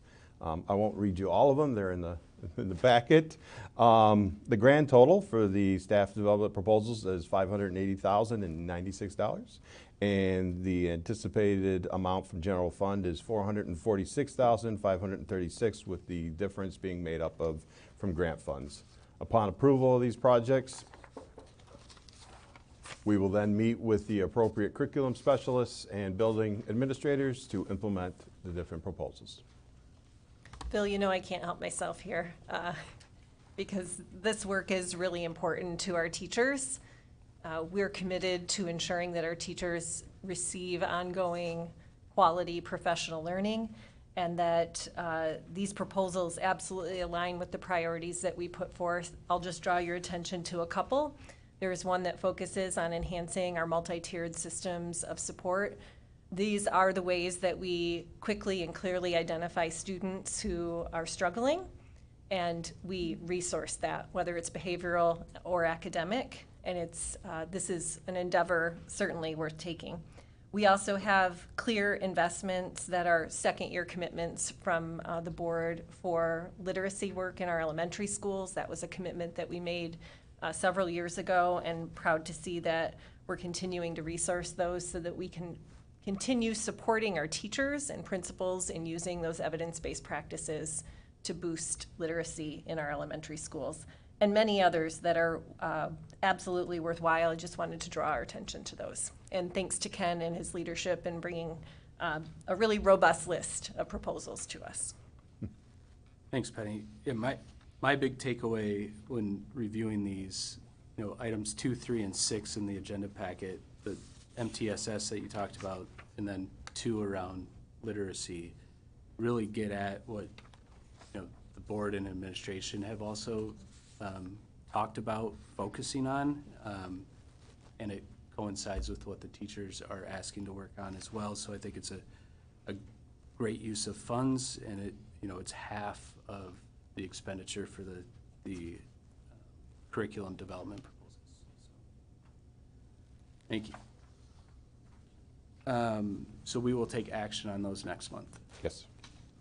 Item 8.3 for information textbook adoption. Ken. Yeah, we have the following textbooks. They're being presented for review as well too during this time. The textbooks are for, one of them is for the IB Environmental Systems and Societies. Teachers were involved in the review and selection of the textbook. And then we have 3 textbooks for Spanish 1, 2, and 3 as well too. These will be here in the curriculum office and available for the public's review, and then hopeful approval at the next board meeting as well too. Thanks, Ken. Item 9, Finance, Facilities, and Operations. 9.1, FFO Study Committee meeting notes from April 7th. Brad. FFO meeting from April 7th. Members present, myself, Scott McFarland, Phil Roush, Penny Miller-Nelson, Brian Bruton, and Anna Womack. No guests present. We met here at the Administration Center. The meeting started at 5 o'clock. We discussed the February financials, were reviewed with the committee. Variances from year to year were discussed. Unified Communications upgrade. Administration will propose entering into a contract to upgrade our communication system. Equipment for this upgrade will be purchased with Series 3 bond funds. EnviroClean contract. Administration will propose renewing the EnviroClean contract for an additional 2 years. Seal coating project. Administration will propose awarding a bid for summer seal coating work. Window labeling project. Administration will propose awarding a bid for the window labeling project. Funding for this project will be from the 31AA grant. Robotics facility. The committee discussed the possible robotics facility. Statewide facilities study. The committee discussed the statewide facilities study. And facilities improvement bond proposal discussion. The committee discussed the upcoming proposal. Meeting adjourned at 6:02. Thanks, Brad. Item 9.2 for action. 215 Fast Ice Drive Property Purchase Agreement. Anna. Is recommending a property purchase agreement for 215 Fast Ice Drive, a location that would allow the district to have a permanent home for our district-wide robotics programs, the amount of $4.1 million. This aligns with the Board of Education's desire to find a solution to our facility needs for a robotics community outside of the proposed facilities improvement bond. Thanks, Anna. Can I have a motion for item 9.2? Oops. I move adoption of agenda item 9.2, authorizing the execution of a purchase and sale agreement for the Fast Ice Drive property. Support. Motion by Lauterbach, support by Horowitz. In terms of discussion, Anna, you touched on it. We said as a board, as we tried to pare back the bond proposal, that there were 3 things that we wanted to work with our community on and address outside of the bond. Those were making sure that we had space for our music and arts and drama programs. So we have been and continue to work with the Midland Center for the Arts to lease more time from them and get more performance time from the Center for the Arts for those shows that exceed the space constraints of Central Auditorium. The second was the pool and how to add lanes to the community, which we are continuing our work with Greater Midland to make sure that they have the resources that they need to build an additional pool at the facility, not only so that the community can use it, but so that our swimmers have more lanes available to them as well. And one of the things that we've done in the bond proposal is try to make sure that we keep the Northeast Pool online as long as possible to give the Greater Midland Community Center the runway to do so and get that second pool built. And then third was the robotics facility. So our robotics program continues to just explode. And it's amazing seeing the students not just do the best part about robotics is not the robots. The best part about robotics is the teamwork, leadership, and camaraderie that those students have. And if you had the opportunity to go to the state competition at SVSU 2 weeks ago, you saw that on full display, and then last week you saw it on full display at Dow High. But those teams are running out of space, so this is an opportunity for us to address it outside of the bond. And I think our initial estimates in the bond proposal from the study was something around the order of $14 million to build a new facility, and this purchase agreement think we found a diamond in the rough, to address that need for approximately $4 million. And as Brad has been advocating as well, is find additional uses for that facility, specifically in the area of skilled trades, to get more space for those students as well. So I think this is a great opportunity where we've done our due diligence. We've worked with our community to find opportunities, save the taxpayer money, and use our resources prudently. Any other questions or comments on this? Yeah, each one separate. Okay. Seeing none, all in favor of approving item 9.2, say aye. Aye. Aye. Any opposed? Okay, motion carries. Phil, I'll just point out some of our robotics leaders are here in the audience. I saw them sneak in the back, and students all around. These are dedicated advisors, mentors, teachers, parents who have stuck with us a lot of years. So thanks for being here. Thank you. Item 9.3 for action is a resolution authorizing the execution of a purchase agreement and signing closing documents for the 215 Fast Ice Drive facility. Anna. In conjunction with the previous agenda item, administration is recommending the approval of a resolution authorizing execution, a purchase agreement, and signing closing documents for 215 Fast Ice Drive. This would allow President Roush and Superintendent Miller-Nelson to be the authorized agents on behalf of Midland Public Schools to sign the previously approved property purchase agreement. Is there a motion for item 9.3? I move the adoption of item 9.3, authorizing President Roush and Superintendent Miller-Nelson to execute not only the purchase agreement, but also any associated closing documents for the purchase of the property. Support. Motion by Lauterbach, support by Ringgold. Any discussion? This does require a roll call vote, so Jen, would you do that for us, please? Absolutely. President Roush. Yes. President McFarland is not here. Secretary Ringgold is a yes. Treasurer Lauterbach. Yes. Member Blasey. Yes. Member Craig is not here. Member Horowitz. Yes. Unanimous. Great. Thank you. Item 9.4 for action, EnviroClean contract renewal. Anna. The district began contracting for custodial services in 2007 and has been with EnviroClean since the 2014-15 school year. A 2-year contract extension with EnviroClean of Holland, Michigan for an annual cost of $2,290,755.75 and $2,356,341.08 in the respective years is proposed. This represents an annual 3% wage increase for staff. Administration recommends this 2-year contract extension with EnviroClean. Thanks, Anna. Motion for item 9.4. Move to renew the contract with EnviroClean. Any support? Motion by Ringgold, support by Lauterbach. Any discussion? All in favor of renewing the EnviroClean contract as presented by Anna in 9.4, say aye. Aye. Any opposed? Motion carries. Item 9.5 for action, Unified Communications Upgrade bid. Anna. Administration is recommending awarding the Unified Communications Upgrade project to multiple vendors to provide replacement telecommunications infrastructure and service to all of our district buildings and programs with the exception of JJC. Those vendors are as follows.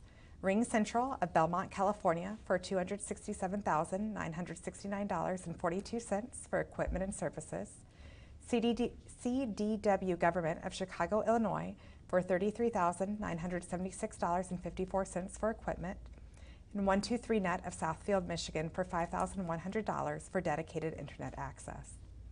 All pricing followed board purchasing policy with with Ring Central pricing secured through a competitive bid through Kalamazoo RESA, CDW government pricing secured through a competitive bid through Oakland ISD, and 123net pricing secured through a direct quote.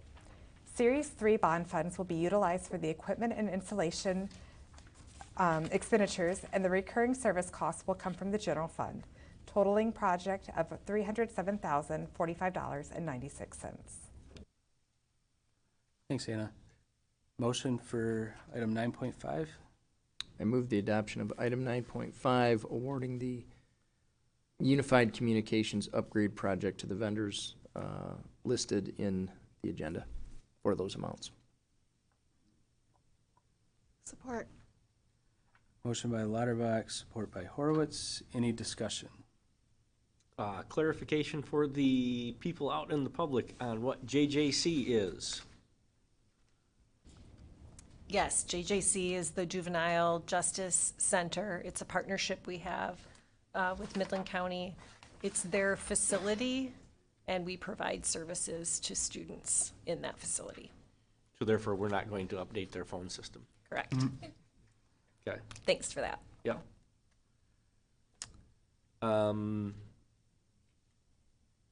As well as the cost of this, ultimately our reoccurring costs. Do we know what those are roughly? Our annual costs?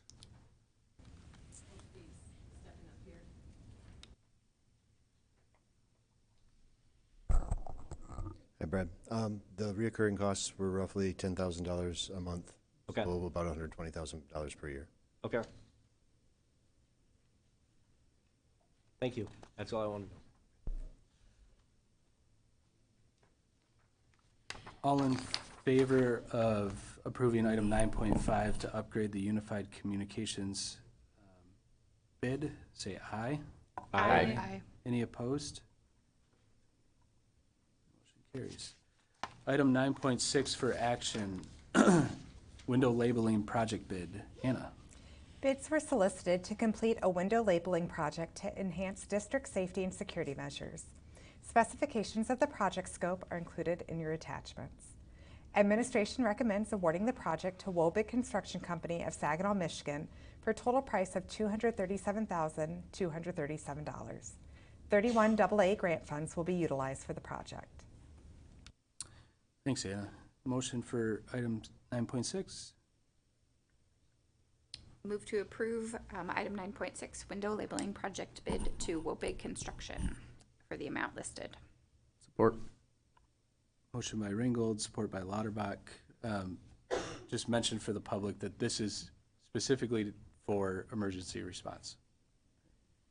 So that first responders know if you say, if a teacher has an issue and they're in a certain classroom, they know which window from the outside to respond to. Any other comments or questions? Also, you can understand that it's a 31 AA grant fund, so that is a categorical. So that comes in when you saw our budget presentation earlier. Those amounts come across and they vary year to year, but they must be spent on items related to that are acceptable in that categorical. They cannot, it's not a general fund expenditure. All in favor of approving item 9.6, say aye. Aye. Aye. Any opposed? Motion carries. Item 9.7 for action, seal coating bid. Anna. Bids were solicited to seal coat, crack fill, and repaint parking lines throughout MPS. Specification of the project scope were included in your attachments. Administration recommends awarding the project to Smith Line Striping and Seal Coating of Birch Run, Michigan for a total price of $46,500. Capital improvement funds will be utilized for the project. Thanks, Anna. Motion for item 9.7. Move to approve 9.7 seal coating bid to Smith Line Striping and Seal Coating for the amount in the bold, listed in the board packet. Support. Motion by Ringgold, supported by Lauterbach. Any discussion? Just for the public, when we say capital improvement funds, those are funds that we've purposely set aside in the general fund line item them and then save our dollars to do projects like this. All in favor of item 9.7, say aye. Aye. Any opposed? Motion carries. 9.8 for action, filter first installation bid. Anna. Bids were solicited to provide installation services for bottle fillers and filters to comply with the Clean Drinking Water Act throughout MPS. Specifications of the project scope were included in your attachments. Administration recommends awarding the project to William E. Walter of Saginaw, Michigan for a total price of $129,829. Filter First Healthy Hydration grant funds will be utilized for this project. Thanks, Anna. I have a motion for item 9.8. I move the adoption of agenda item 9.8 for the filter first installation bid to the vendors listed in the board packet. Support. Motion by Lauterbach, support by Ringgold. Any discussion?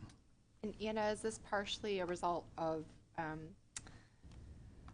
the water study that we talked about? I think it was at the last board meeting that was completed. That's correct. You have previously voted on our Clean Drinking Water Act plan.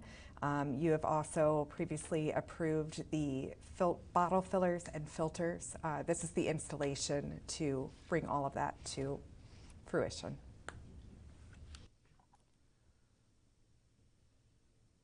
All in favor of supporting item 9.8, the filter first installation bid, say aye. Aye. Any opposed? Okay. Item 9.9 for action, gifts totaling $6,000. Anna. We have one item totaling $6,000 requiring your acceptance on behalf of the board this evening. This item is a donation for Dow High and Midland High's DECA and BPA programs from the Dorothy O. Minical Business Education Endowment Fund. We would request that you approve accepting this gift this evening. Thanks, Anna. Any motion for item 9.9? So moved. Support.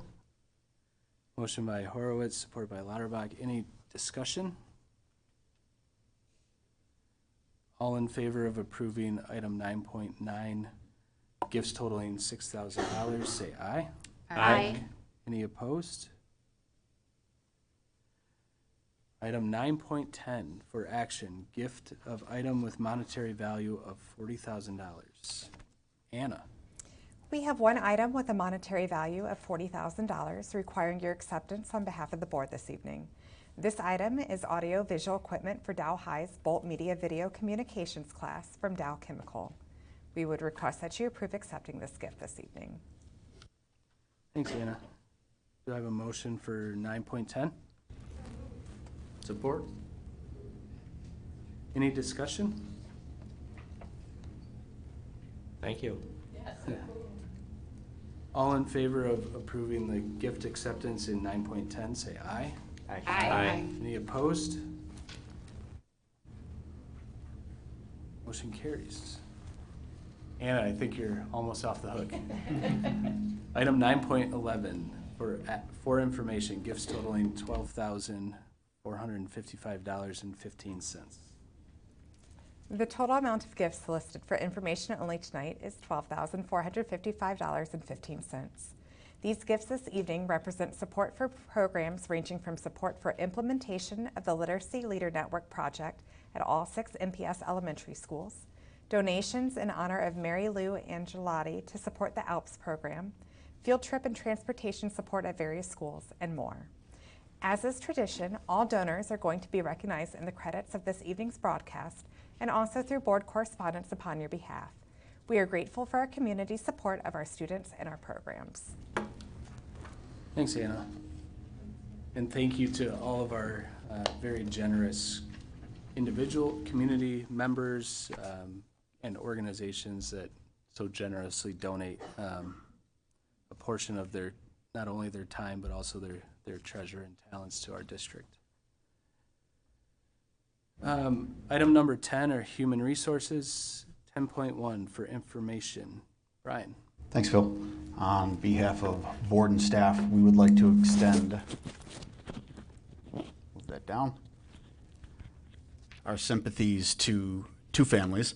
The first family you just heard mentioned by Anna, the family of Mary Lou Angelotti, who passed away on March 11th. Mary Lou spearheaded gifted and talented programming at MPS starting in the 70s. She secured state grant funding in 76 and 77 and worked with teachers to explore advanced learning opportunities for MPS. She was a champion for students and committed to expanding gifted and talented programming throughout MPS and also statewide. And also our sympathies to the family of Carol Sue Feeder, who passed away on March 20th. Carol had several roles in MPS, including an administrative assistant at Central Intermediate School, English teacher and assistant principal at Jefferson Middle School, principal at Northeast, and finally director of curriculum instruction. She retired from the position in 2003 with 27 years of service, and she'll be remembered as a leader who cared deeply about student and staff success. Thank you, Brian. Item 11, correspondence from the Board of Education to the following individuals and/or organizations listed in the agenda packet. Item 12, scheduled activities for information. All meetings, regular and special meetings of the Board of Education begin at 7 unless otherwise noted at the Administration Center, with our next meeting being May 19th at 7 p.m. We do have a closed session scheduled later, but as we've done in the past, we have let those in the public that want to stay for us to come back into open session feel free. We do have to take action in item number 15 on the contract ratification with our MCEA Teachers Union. So feel free to come back if you so desire to stay, but otherwise we'll address item number 13. 13.1, are there any points of clarification from any board members?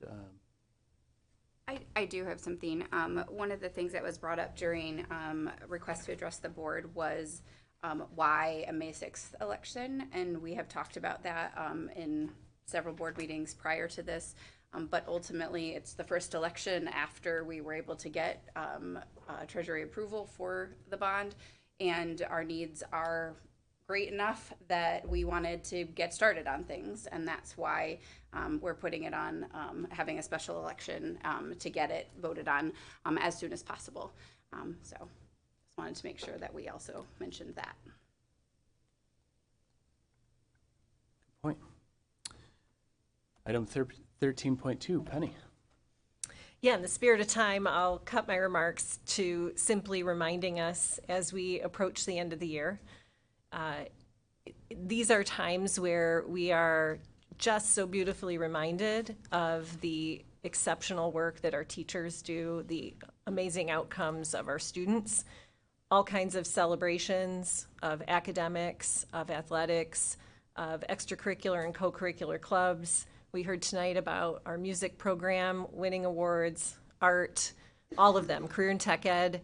And, you know, if anyone doubts the outcomes we get for students, they just need to keep an ear out right now, because every week there's some amazing article in the Midland Daily about the fabulous things our students are achieving, and those celebrations will just keep coming. Sarah does a nice job of reminding you all of those opportunities to check in at our schools, whether it's PYP exhibition, judging the engineering capstone projects in the coming weeks, and of course that culminating experience of graduation. So we look forward to all those celebrations, and again, knowing it's because we have exceptional teachers and support staff, fabulous students and families, and a wonderful community that values education. That's all I have. Thanks, Penny. Just hit my heartstrings that our seniors are done before we meet again. It's true, they are. Boy. My then mama heart's not okay right now.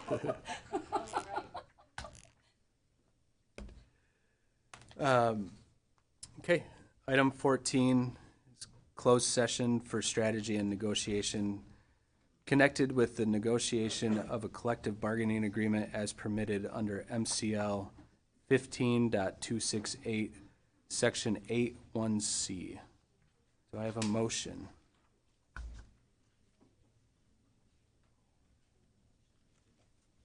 I move to approve that we go into closed session for strategy and negotiation connected with the negotiation of a collective bargaining agreement as permitted under MCL 15.268, Section 8(1)C.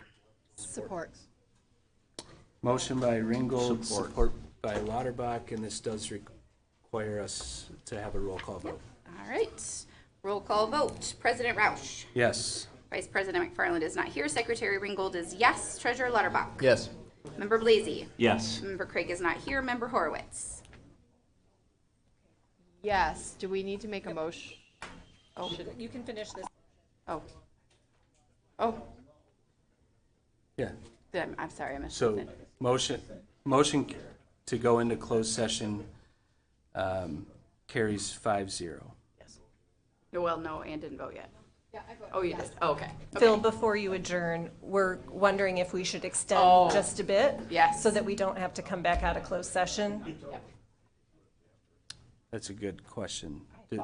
I think we should, even by 15 minutes. Okay. Do I have So if someone's willing to make a motion to extend. I make a motion, we extend the meeting by 15 minutes. a 9:45. Motion by Blasey, Wait. Oh, jeez. Meh. Okay, 9:45 it is. Support? support by Horowitz. All in favor of extending to 9:45 as if necessary? Now he's under pressure. Say aye. Aye. Aye. Any opposed?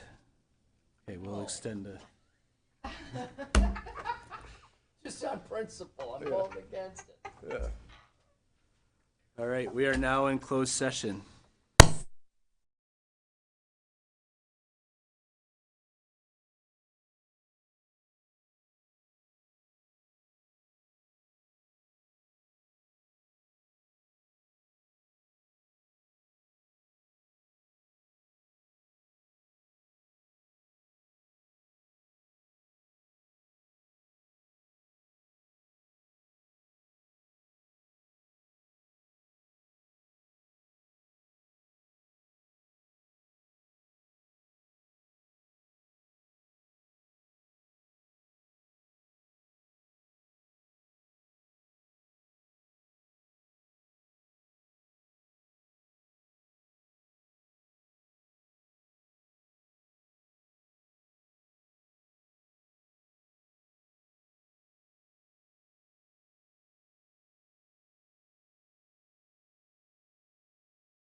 All right, so back in open session, item number 15 for action, consideration of contract ratification with the MCA.